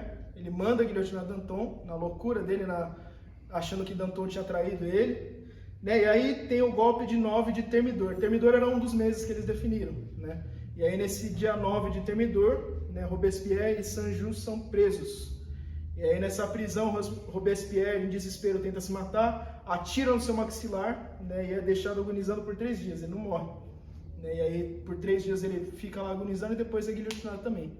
Você vê, os caras que estabeleceram esse terror pela guilhotina morreram da mesma forma, né? Com exceção de Marat, que foi assassinado. E aí, beleza, né? Passando essa loucura toda aqui, a gente tem o segundo grande despertar. O segundo grande avivamento. O segundo grande despertar ocorrido no período compreendido nas décadas de 90, de 1790 a 1840, foi a segunda onda de revivificação religiosa ocorrida nos Estados Unidos e consistia na salvação pessoal renovada, que se experimentava em reuniões de reavivamento da fé. Dentre os principais líderes encontravam-se Charles Grandison Finney, Lyman Beecher, Barton Stones, Peter Cartwright, Azarel Nettleton, James Finney e William Miller. Né? Então foram os precursores aí, né, do segundo grande despertar. Só trouxe isso daqui só para fazer um paralelo, porque enquanto estava acontecendo todo esse terror, toda essa matança, esse negócio horrível aqui da Revolução Francesa, Deus também estava despertando ali nas Américas um segundo grande avivamento. Só comentar, eu acho que ficou bem claro a lição que a Revolução Francesa e a guilhotina passa, né? Porque o que a guilhotina ensina para nós hoje? A guilhotina é uma demonstração do que acontece quando o homem exclui Deus da sociedade e toma o controle para si. Ele começa a guilhotinar todos que não pensam da forma como ele pensa. Então, é isso que acontece quando o homem quer assumir todos os meios da sociedade. É o que vai acontecer também na Segunda Guerra. Quais eram os pensamentos de Nietzsche?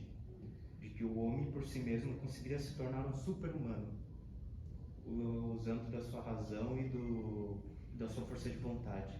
Isso foi base para uma das mais terríveis formas de pensamento do século XX, que é o nazismo. Os alemães acreditavam que a raça ariana ela poderia chegar no ápice da humanidade. Então, esse é o perigo, e é por isso que a gente bate tanto na tecla para tomar cuidado com o comunismo. Porque o comunismo e o marxismo são justamente pensamentos que excluem Deus da sociedade para colocar a razão do homem. E toda vez que você coloca o homem em destaque, ele vai guilhotinar todos que não pensam como ele. Então, é isso que a guilhotina ensina para nós. Que Deus ele não é apenas o criador, ele é o mantenedor de tudo e de todos. Então, se temos vida, se temos liberdade, se temos expressão, é porque Deus está no meio da nossa sociedade. E no dia que ele for tirado, nós vamos perder isso. Isso aí. E aí a gente entra ainda no século XIX, aí no primeiro ponto aí é o marxismo, né? Como o Cauê falou, essa tentativa de construir uma sociedade perfeita sem Deus. Porque é isso que o marxismo é isso que o comunismo é. Construir uma sociedade onde todo mundo se ama, onde todo mundo compartilha tudo, mas e Deus nessa equação? Cadê? É impossível construir uma sociedade assim. É impossível construir uma sociedade assim sem Deus. Né? E isso só vai ser estabelecido, né? Uma sociedade que se ama de verdade, que vive de uma maneira comunitária somente na eternidade, com Deus no comando. Não é possível o homem fazer um negócio desse nessa terra. E aí, Karl Marx ele vai começar a escrever, né? Vai escrever esse coisinha aqui, essa porcaria aqui também, chamada Manifesto Comunista, né? Que se inicia como, né? Com a frase que define todo o pensamento dele aqui, né? A história de toda a sociedade até hoje é a história da luta de classes. Então é essa a defesa que ele vai falar, né? Então sempre ele vai falar que na sociedade humana sempre teve um opressor e um oprimido, um grupo opressor e um grupo oprimido, né? Então desde o começo é sempre assim. E esse pensamento não é tão distante também, não é novo esse pensamento. Lá em Gênesis, qual foi o pensamento de Adão e Eva quando surgiu a proposta do fruto. Deus é um opressor. Deus está me tirando, está me retendo conhecimento. Ele não está me dando conhecimento do bem e do mal. E aí o que eles fazem? Se rebelam contra Deus. Esse é o pensamento marxista, de rebelião. Só pontuar, como a gente está falando muito de heresia, se você ler esse manifesto sem uma consciência cristã, você vai achar que tudo que está escrito ali é essência para o homem. É isso aí. Entendeu? É o essencial de vida. E se você for observar, ele vai usar a teoria de Calvino sobre predestinação e dizer que verdadeiramente o rico nasceu predestinado a ser rico, o pobre nasceu predestinado a ser pobre, né? Algumas teorias. Mas ele vem com essa coisa de tudo igual. Se você tiver uma consciência cristã, você vai falar, meu, isso é o ideal para nós sobreviver. Só que depois você vai entrar no fundamento do negócio, você vai entender realmente isso. É extinguir Deus do meio do povo. Isso aí. Entendeu? Então a gente está falando muito sobre isso, que esses mesmos pensadores, eles vão pegar textos bíblicos distorcidos e vão trazer para os seus privilégios, né? Que aí vai entrar na questão aquela burguesia que vai destronar o rei, depois vai entrar a burguesia, proletarismo, e vai criando um monte de coisa, tudo no sentido que o homem cria as coisas para entender assim, eu criei, por isso que muda calendário, muda tudo para dizer, eu sou o criador, eu estou no poder, eu sou soberano sobre todas as coisas. Isso aí. Então o homem continua criando, até que traz para o dia de hoje, o homem continua criando métodos para preservar a natureza, o homem continua criando métodos para elaborar muitas coisas para achar que ele tem um domínio territorial de todas as coisas e que ele não precisa de Deus. Porque se achar uma discussão sobre a Amazônia, não está encaixado sobre isso. O homem que assumiu o poder da natureza, para entender, não, o homem está no poder, ele não necessita mais de Deus. Era Babel. Era a construção de Babel. Exatamente. E como o Robinho falou, né? Ele vai defender essa ideia de opressor e oprimido, né? E ele vai falar, né, que todos os tempos foi isso, né? Antes era a igreja que oprimia o rei era oprimido. Aí depois o rei virou absoluto, ele virou opressor e o povo era oprimido, né? A burguesia era oprimida. A burguesia se revoltou na Revolução Francesa, né? Tomou o lugar do rei, virou opressor e agora o proletário, né? Porque a burguesia ela estabelece essas rotas, né? Esse comércio, né? Que vai avançando, a Revolução Industrial vai acontecer, né? Naturalmente. E aí os grandes empresários, os donos de indústrias, eles são agora os opressores e o proletário, que é o que trabalha para eles, são os oprimidos. E aí Marx vai defender essa revolução, né? A Revolução Comunista, como sendo a briga do proletário contra o opressor, que é o dono das indústrias, né? E aí, né, tem uma parte que eu separei aqui, que é o anexo 2 desse livro aqui, que ele vai falar dos estatutos da Liga dos Comunistas. Isso aqui é a Igreja Comunista. Transformar o comunismo, a Liga dos Comunistas, como se fosse uma igreja sem Deus, obviamente, né? E aí eu separei uns pontos aqui. O ponto 2, ó. Que o membro precisa ter, né, para ser membro dessa igreja, né? Ele tem que ter energia revolucionária e empenho de propaganda, ou seja, ele tem que evangelizar, ele tem que ter essa energia para contagiar outras pessoas a se filiarem a eles. O ponto 3, profissão de fé comunista. Os caras têm profissão de fé comunista. O ponto 5. Acontece na China. Exatamente, é isso aí. Submissão às revoluções da Liga. Silêncio sobre todos os assuntos da Liga. Admissão por unanimidade numa comuna. Então tinha até isso. Reúnem-se pelo menos uma vez a cada 15 dias. Tem um momento de congregar. Primeiro dia da semana. Tem congregação. Pô. Os indivíduos suspensos ou expulsos, ou excomungados, vamos dizer assim, né? Bem como todos os suspeitos devem ser vigiados em nome da Liga e postos em situação de não poderem causar danos. O que será que é isso, né? Postos em situação de não poderes causar danos. Com certeza, né? Eles matam o cara e ainda cobra da família ainda a bala que caso. Tem dízimo e oferta, né? Só que obrigatório, né? Contribuição mínima a ser paga por todos os membros. Os caras fizeram uma igreja deles. Isso aí o PCC também faz. Pois é. Essa loucura aí. Contribuição mínima, depois que você sair lá de dentro, você tem que contribuir todo mês. Se não me engano, são 800. Pois é. Uma doideira. E beleza, né? Beleza não tá, mas ok.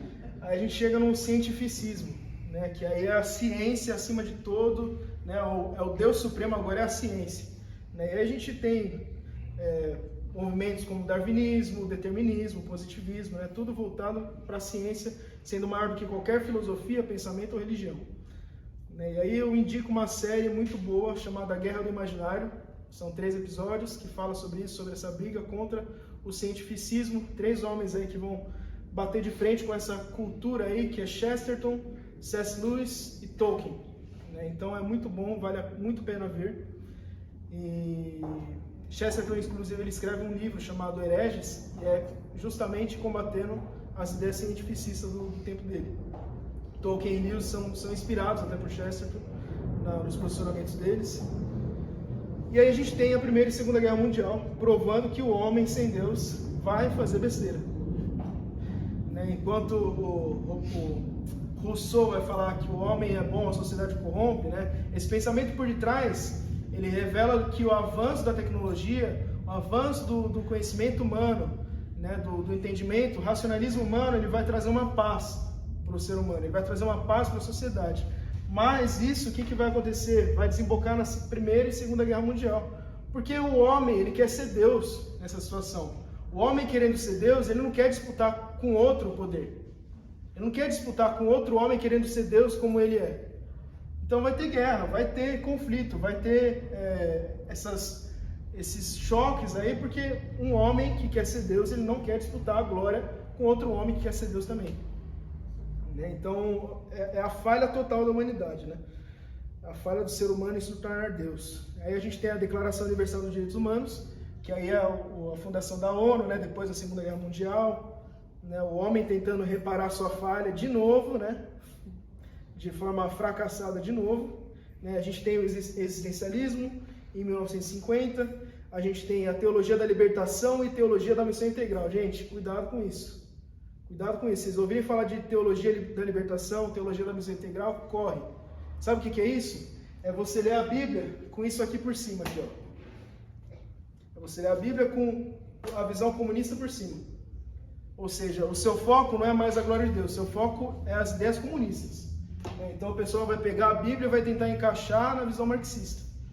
Então é isso que a teologia da libertação e a teologia da missão integral vai fazer.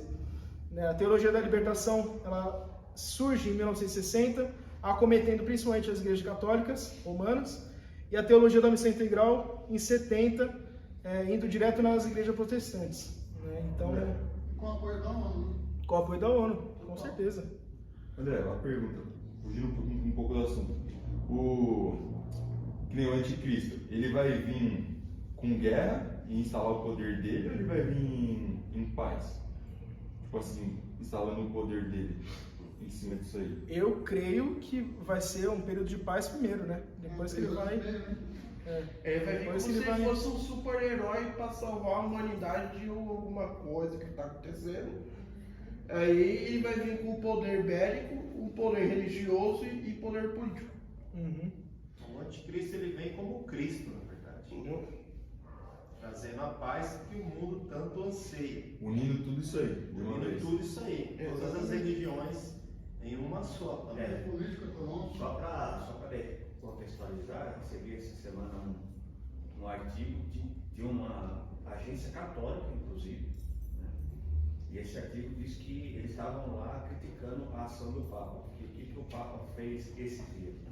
Ele se reuniu com entidades do islamismo, do judaísmo e de outras grandes representações, digamos assim, religiosas do mundo, para fazer o marco inicial da grande religião.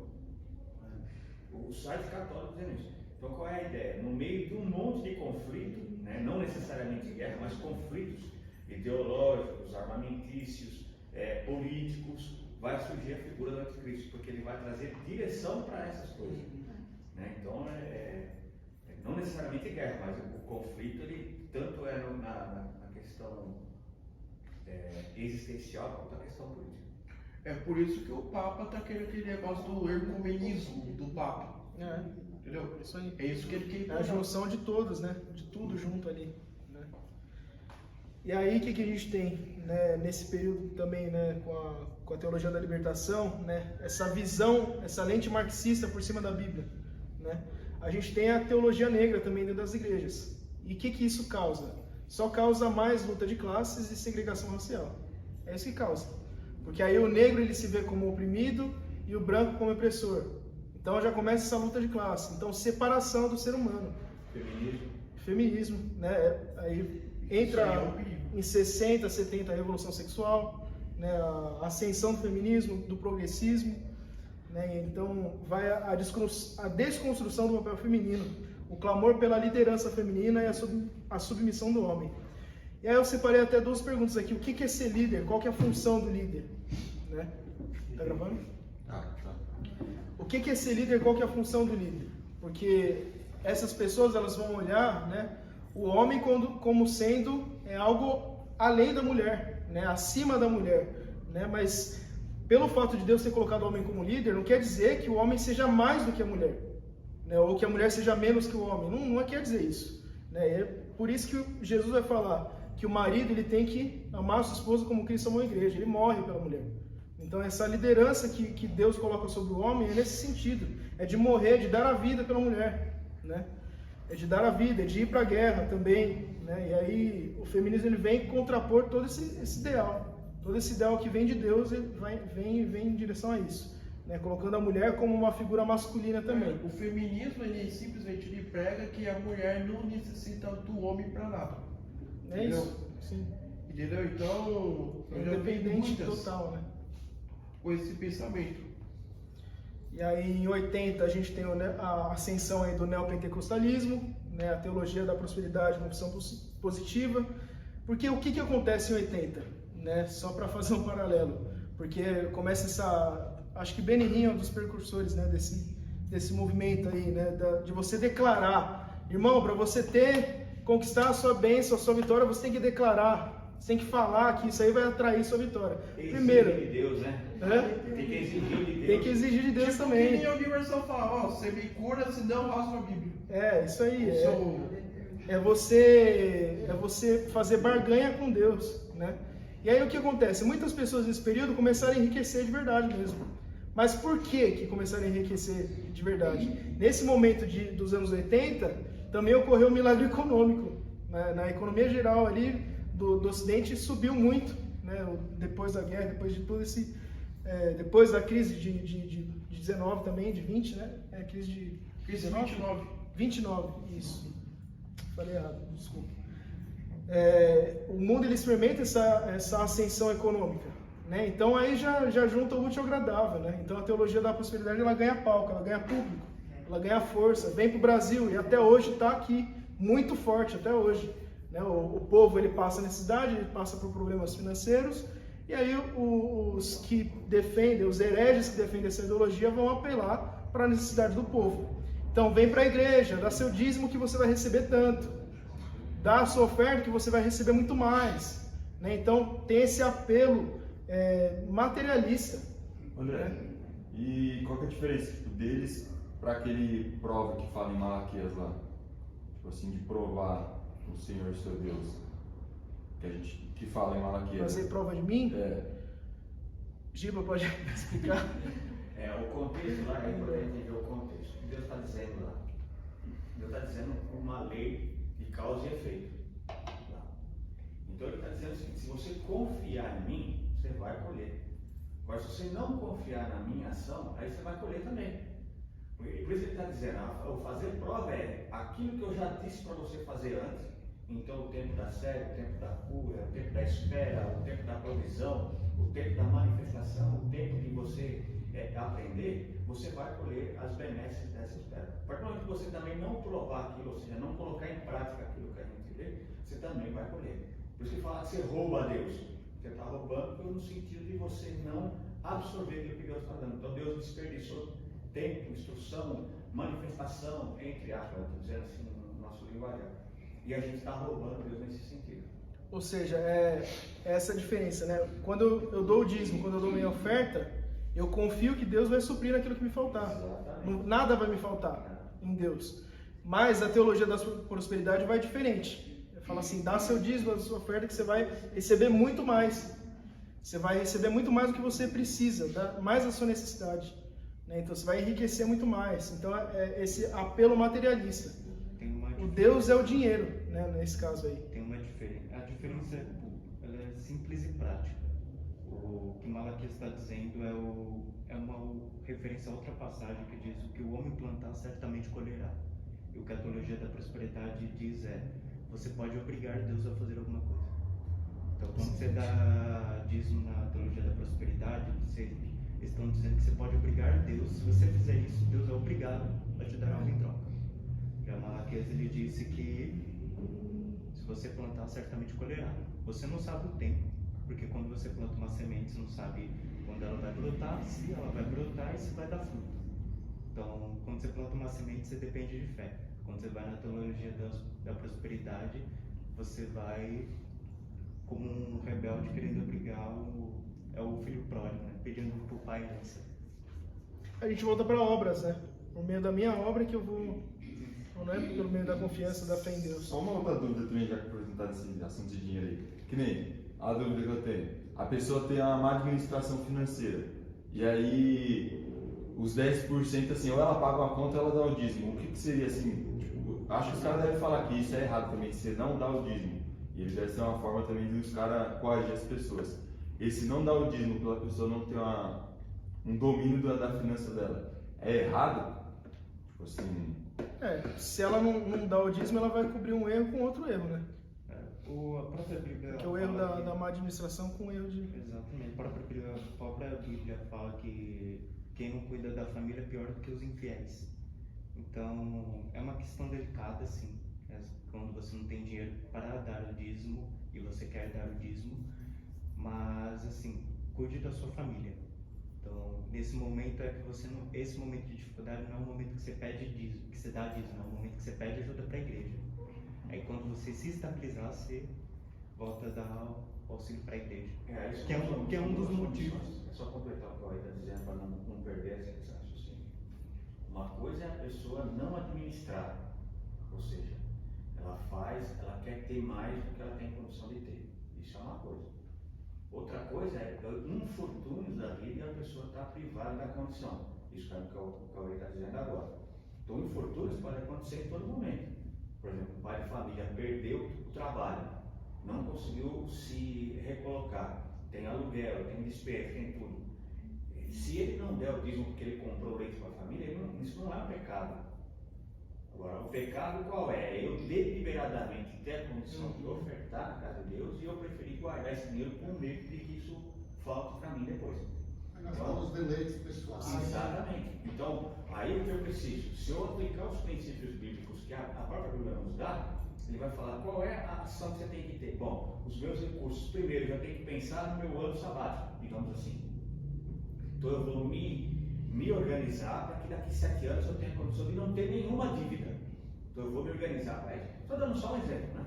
Então o que a gente precisa ter o que cai naquilo que o André estava dizendo lá, tudo é a motivação, é a ação. Então o dízimo ele é uma oferta de gratidão a Deus, é um retorno de gratidão. Por isso que Jesus coloca assim, muito acima, porque o judeu ele pegou aquilo como uma obrigação. Então eu vou dar o dízimo do cominho, vou dar o dízimo disso, daquilo, que é uma obrigação. Eu disse, é muito mais do que isso. É a intenção que a gente tem que ter. Espero ter ajudado aí, Isso aí. É porque até Malaquias vai falar que quem não desce, estava debaixo de maldição. E trazendo para os dias de hoje, quem que é aquele que oferta e que dizima? É aquele que está na graça. Ou seja, aquele que não oferta e não dizima, como o Giba falou, tem condição para isso e não faz, é porque para mim eu tenho esse entendimento. Ele não tem o entendimento da graça ainda. Ele não está na graça ainda, ele está na maldição ainda, ele não foi remido ainda por Cristo. Então ele está... Eu lembrei agora disso que você está falando. A Sara, minha filha, está morando nos Estados Unidos, lá em Boston. Né? E eles tiveram uma dificuldade muito grande na igreja lá. Porque uma das coisas que ela sempre falou que é a dificuldade de relacionamento. As pessoas não querem se relacionar. Diferente da igreja aqui, eles não querem ter essa comunhão. Agora, diz que é uma coisa que é impressionante, que eles procuraram, eles batiam na porta da casa deles lá para levar o dízimo. Não queria vir na igreja para cultuar a Deus, não queria estar junto para glorificar a Deus, não queria estar junto para celebrar, mas o dízimo eles batiam na porta para trazer. É um legalismo. Deitou para sobre isso, é a motivação que é errada. Ele está fazendo como se fosse uma obrigação a fazer. Não é porque eu fui abençoado que eu estou dizimando, é para eu ser abençoado. Exatamente. Ainda está nessa visão, né? Beleza? Ia falar? Não. Tá, aí continuando aí, ideologia de gênero, né? Depois, irmãos, como eu falei, quem não leu ainda o documento do Cauê, lê que ele está muito bem explicado sobre a situação. O que é a ideologia de gênero? É separar, né, basicamente essa ideologia, essa loucura, vai separar o sexo do gênero. Então, a pessoa nasce com o sexo masculino ou sexo feminino, mas não necessariamente é do gênero masculino ou feminino. Ela própria que define o gênero dela. Então eles vão pregar essa ideologia aí, né? Que o ser humano ele escolhe o que ele é. Ele escolhe por quem ele sente atração, ele escolhe por quem que ele vai se relacionar, né? E aí, com isso, né? Entrando também nas igrejas, infelizmente, nas igrejas, entre aspas, porque numa igreja de verdade isso daí não entra, né? Mas tem a teologia inclusiva, então... Você pode ser, né? O pecado, na verdade, é a promiscuidade, eles vão falar. Né? Que ali a palavra, na verdade, significa promiscuidade. E aí, o Antigo Testamento, que fala que a abominação o homem deita com o homem? Cadê? Né? Porque isso daí é a lei moral. Sim, é que no Novo eles vão falar que aonde está escrito homossexualismo, na verdade, é uma palavra que significa promiscuidade. Então, tipo assim, o errado é você se relacionar com vários, mas se você selecionar uma pessoa para ficar, tá tudo bem. Importante é o amor, né? Importante é o amor. Romanos 1, eles esquecem disso. Né? Os homens inflamam seus desejos por outros homens, mulheres trocaram. Tá fazendo. Você não viu lá dentro da Globo lá os artistas todos que Não assisto o Globo. se realizam, se relacionando? Só o falso, né? E aí entra, né? Entre Direita não pode assistir o Globo. mulher, homem com homem, dá uma bagunça aquilo ali. Como você sabe? Aí entra essa teologia inclusiva, essa teologia queer, né, que eles vão chamar. Né? Então, vai criar um monte de letra, né? Meu, quantas letras já tem naquele LGBTQIA+, não sei o que, não sei o que. Não para. É o alfabeto deles. Tá até com número daqui a pouco o negócio. Não, e eles escolhem, porque que nem... Minha irmã, ela é desses baratos aí, né? Aí se eu falar pra ela assim, ó, eu sou negro. Eu decidi que eu sou negro, eu sou negro. Não sou. Fica bravo, velho, não deixa. Agora, tipo assim, ela falar que ela é neutra aí, não sei o quê, aí beleza. Mas se eu que sou branco falar que eu sou preto, ela é negra, ela fica brava, tipo, não aceita. Não binário, né, que o pessoal fala, né? Eu sou não binário. É engraçado quando fala não binário, né? Porque, tipo assim, fala que não existe dois, né? Tipo assim, sei lá, um bagulho louco. Não binário. Só que... Não, também não gosto não. Não gosta, não. Mas é que ela já pensa que você tá zoando já, né? Quando lá na eleição, ela tava falando se o cara era padre ou não, ele fala assim. O padre era se ele se sente padre, tá ok, né? Padre, Tem fotos do padre lá mandando salinho de axé na dona do carrapicho. Tá bom. Então esse é tão doido esse negócio de não binário, porque quando a pessoa fala que não é não binária, ela já está definindo que existe um não binário e um binário. Então existe binaridade no negócio. Então, tipo, não entra, não cabe. E aí, quase finalizando aí, até pedir perdão pelo horário aí. Teologia coaching, né? O Cauê também explicou muito bem, depois vocês leiam lá, mas o coaching, né? O que é o coaching? É um processo, uma metodologia, um conjunto de competências e habilidades que podem ser aprendidas e desenvolvidas por absolutamente qualquer pessoa para alcançar um objetivo na vida pessoal ou profissional, até 20 vezes mais rápidos, comprovadamente. Né? Então, teologia coach também vai por esse mesmo caminho, vai pegar essa ideia aí que é muito usada em empresas, né, para funcionários, tudo, vai por esse mesmo caminho e vai aplicar isso na teologia, né? Vai conformar também a Bíblia a partir de um pensamento, né, coach. O que é coach? Né? Coach, na verdade, vem dos cocheiros, né? Então, que dirigiam as carruagens para pessoas chegarem a algum destino. Então, ela tem mais ou menos essa raiz, né? Então, o cara está guiando você para chegar a algum destino, né? E aí o Cauê separou algumas frases aí, né? Porque a teologia coach, ela vai humanizar demais o evangelho. Ela vai chegar e vai determinar que o homem é o centro de tudo. O homem, né, é o humanismo enraizado na igreja, né? O homem, ele por si só, ele alcança as coisas. Por si só, ele é capaz. Por si só, ele alcança a vitória. Por si só, ele alcança a bênção, né? O Cauê separou algumas frases aí do David Leonardo, por exemplo, né? Do evangelho, Jesus é o centro, mas o coração de Jesus, você é o centro. Maravilha. Ô, glória, né? Mas, na verdade, do coração de Jesus, o Pai é o centro. Sempre foi o Pai. Jesus não fez, né? É lógico que Ele nos amou, é lógico que Ele fez por nós, mas primeiramente Ele importava agradar o Pai. Do centro do coração de Jesus é o Pai que é o centro, né? Tudo Ele fez para agradar o Pai. Esse deve ser nosso foco também. Quando se trata de você, você é o ponto fraco de Deus. David Leonardo também soltou essa. Você é o ponto fraco, como se Deus tivesse um ponto fraco, né? Daí fala assim, você é o ponto fraco de Deus, né? Tiago Brunet também fala, né? Ele planeja coisas para a sua vida de diversas formas, inclusive pelas suas decisões. Você pode apagar o que ele escreveu para você. Você tem esse poder em suas mãos, né? E aí a gente entra também Vitor Azevedo vai falar, né? Você é perfeito, você vai sair daqui sabendo que é sem defeitos, né? Jesus diz, Adão vai... Aí entra na hipergraça também, né? Jesus diz, Adão vai comer do fruto, porque se eu tivesse no lugar dele, eu também comeria. Né? Seu leãozinho, né? Outra coisa que ele fala... Essa frase do Vitor Azevedo, você é perfeito, você vai sair daqui sabendo que é sem defeitos. Aí tem aquela passagem na Bíblia que fala, sei que pois perfeito como é perfeito nosso Pai que está no céu. Então... Quer dizer, aí tem que buscar, porque senão que nós somos perfeitos. Sim, é que assim, existe um conceito na teologia que chama o já e o ainda não, né? Então é esse o erro do Vitor Azevedo quando vai falar isso daí. Ele não considera o ainda não, ele só considera o já, né? Então, tipo assim, nós somos santos? Sim, por Cristo nós somos santos, já somos, mas ainda não, porque só seremos na eternidade, plenamente mesmo só na eternidade. Já somos perfeitos? Sim. Por que é o significado de perfeito? É completo, né? É a máxima, né? O estágio máximo de alguma coisa, né? Como, por exemplo, perdão. O que é o perdoar? Né? O estágio máximo de doação, né? É perdoar, perfeito, feitura, né? Criação. Então, é o estágio máximo de uma criação. Então, é completude, é finalizado. Então, somos perfeitos? Sim, por causa de Cristo. Cristo nos comprou, agora somos perfeitos nele, né? Mas ainda não fomos glorificados, ainda não chegamos lá, ainda não fomos completados ali pelo processo da glorificação que vai acontecer só na vinda de Cristo. Está escrito sede. Você ainda não está. Sim, exatamente. Você precisa ser. Você precisa ser. Sempre precisa. Muito bom. André, no caso, tipo, quando ele fala que a gente é santo, mas ele fala diretamente do Espírito, porque a carne é fácil. Sim. A gente não é santo por conta da carne. Sim, porque por mais que existe, né? Eu gosto de usar o texto de Colossenses,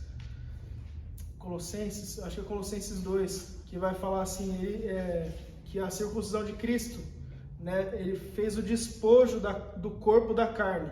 Né? Então o corpo foi criado por Deus, ele foi criado perfeito por Deus, mas a carne seria como se fosse a corrupção do corpo. Né? Então em Cristo ocorre essa separação do corpo da carne, né? A carne é a nossa corrupção mesmo, né? Então somos santos, mas ainda vamos chegar nesse estágio de glorificação onde não vai mais ser pecado, né? O perfeito vai consumir tudo que é corrupto. Filipenses 3 fala assim, ó, do 12 em diante, não que já tenha alcançado ou que seja perfeito, mas prossigo para alcançar aquilo que foi alcançado por Cristo.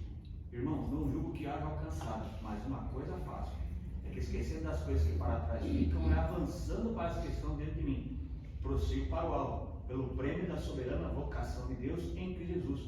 Todos quantos somos perfeitos temos esse sentimento. Pô, ele está se contradizendo? Não. Ele está se aniquilando? Também não. O que ele está dizendo é o seguinte: eu tenho duas perfeições. Eu tenho um relacionamento vertical, horizontal, e nesse relacionamento horizontal eu ainda sou imperfeito. Porque eu estou da minha fragilidade humana, dentro da minha concepção, do meu envolvimento. Mas no meu relacionamento vertical, ou seja, naquilo que é importante, nesse eu sou perfeito. Isso aí. Porque já não é mais eu, é o que ele diz em Gálatas 2. Não mais eu, mas Cristo vive em mim. Isso aí. E agora a vida que eu vivo pela fé daquele que me amou. Outra coisa, se a gente achar que a gente já é perfeito, a gente já vai ter o conceito que a gente não peca mais. Pecado Sim. não tem mais poder sobre ele. Aí a soberba. Também a gente vai se sentir superior. Né? O André comentou do já, mas não ainda. As pessoas perguntam o que Cristo fez por nós na cruz. O que o pagamento que ele fez deu a nós. Cristo nos livrou do domínio do pecado. Então, o pecado não tem mais domínio sobre nós. Somos livres. Porém, ainda não estamos livres da presença do pecado. O pecado ainda está aqui, tanto em nós quanto no mundo que nos cerca. Então, a presença do pecado só vai ser tirada quando Cristo voltar. Então, esse já, mas não ainda. Já somos livres do domínio do pecado, não somos mais escravos dele, podemos servir a Deus livremente, mas ainda não somos livres da presença dele. Ele ainda está em nós e no nosso mundo. Então, Maranata, ora vem, Senhor Jesus. Isso aí. E aí, para finalizar, a hipergraça, né? Que a hipergraça também é a coisa mais recente aí, né? A teologia coach aproximadamente vai começar aí a proliferar em 2010, e a hipergraça, né, nesse sentido de hipergraça, vai mais ou menos em 2015 aí que vai ter essa ascendência. Mas também não é coisa nova não, é coisa antiga. Porque o próprio Dietrich Bonhoeffer lá, quando ele escreveu o Discipulado, ele fala sobre isso. Né? E aí eu até recomendo muito esse livro, o Discipulado de Dietrich Bonhoeffer, que ele vai falar assim que existe essa diferença entre graça preciosa e graça barata, né? Então a graça preciosa é aquela que Cristo nos deu, é a graça que agora faz eu não querer mais o pecado, é a graça que agora faz eu querer viver para Deus, é a graça que agora me faz querer fazer a vontade de Deus, querer viver a vontade do Pai, querer colocar no meu coração o Pai como centro. E a graça barata, a graça desgraçada, né? Que essa aqui é a verdade, ela vai falar o quê? Que você pode pecar à vontade porque Cristo comprou você, Cristo te redimiu, né, entre aspas, e ele, agora você pode pecar à vontade, porque o pecado agora não tem significância para Deus. Deus não está mais irado contra o pecado. Você já está salvo. Você já está salvo e já era. É mais ou menos. Você não precisa mais ligar. Predestinação, salvo para sempre. Não, ó, calma. Vamos colocar. Você está misturando hipergraça com predestinação. É diferente. Quando se fala uma vez salvo, salvo para sempre, qual que é a ideia que está por detrás disso? Uma vez que eu fui salvo por Cristo, agora não vivo mais eu, Cristo vive em mim. É o que o Giba acabou de falar. Então eu vou viver Cristo para sempre, até o fim da minha vida. Então é nesse sentido. Ou seja, o que vai defender a predestinação segundo Calvino vai falar assim: o não salvo, né, a pessoa que não foi salva, ela não vai viver a vida de Cristo. Ou seja, se uma pessoa fala, eu fui salvo, mas ela vive uma conduta pecaminosa, ela não foi salva. Entende? Então é nesse sentido que ele vai falar. Agora a hipergraça é diferente. A hipergraça é justamente você falar, fui salvo, posso viver a vida da maneira que eu quero. Aí é a corrupção desse pensamento. Né? Você pegar esse pensamento de uma vez salvo, salvo para sempre, e corromper ele e amoldar em outra situação. É uma teoria que minimiza o pecado, né? Que você pode fazer o que você quiser. A graça ela não cobre mais o pecador nessa ideia, ela cobre o pecado. Então o pecado é justificado e não o pecador que é justificado. Mano, a hipergraça, tipo assim, eu acompanho ela aqui no Brasil, mas ela é mundial também, tipo, em outros países também tá acontecendo? O Dietrich Bonhoeffer, né, quando ele fala lá, ele viveu lá na época da Segunda Guerra, ele morreu na Segunda Guerra porque ele fez, junto com outros teólogos lá, uma conspiração contra Hitler, descobriram e ele foi enforcado, né? E naquela época ele já... Um tailandês lá, que hoje ele mora nos Estados Unidos, tem vários canais de televisão, não esqueci o nome dele. É o Joseph Prince. Isso, Joseph Prince. Porque aí, tipo assim, o conceito, né, a ideia já existia antes, mas o conceito de hipergraça é novo, que é o Joseph Prince que vai cunhar esse termo aí. Né? Então, uma hiper, glorificação da graça, né? Na hipergraça, Deus não é mais Deus, é a graça que é Deus. Né? Então, esse é o problema da hipergraça, né? Ele vai falar muito sobre o reinar em vida, né? Essa é a intenção do homem, estar reinando sobre todas as coisas. Isso aí. E a intenção de Deus no reinar em vida é reinar contra o pecado, né? Isso mesmo. O propósito de Deus para o homem. Sim. Porque até a frase lá do... Não lembro quem falou, mas primeiro, salvação. O pecado não mais reina, justificação. O pecado não mais domina, glorificação. O pecado não mais existe. Esse conceito que a gente tem que ter na nossa mente. Eu acho que é isso, gente. Essa é a diferença de santificado, de justificação para santificação. A justificação é o ato em si. Quando as correntes são libertas, eu sou liberto da ação do pecado que me corrige. A santificação é um processo que isso vai ocorrendo. Então, a partir do momento que as coisas vão sendo descortinadas, eu vou me apartando daquilo que dos sistemas, do mundo, da fonte geradora do pecado, digamos assim, às vezes até eu mesmo, e eu estou crescendo no relacionamento com Deus. Então, justificação é uma coisa, justificação é outra. A gente confundia muito sempre. Fechou. Mais algum ponto? Acho que é isso, gente. Vamos orar aí para finalizar. Cauê, você pode fazer a oração? E é isso, gente. Desculpa pelo horário também. Eu decidi também muito.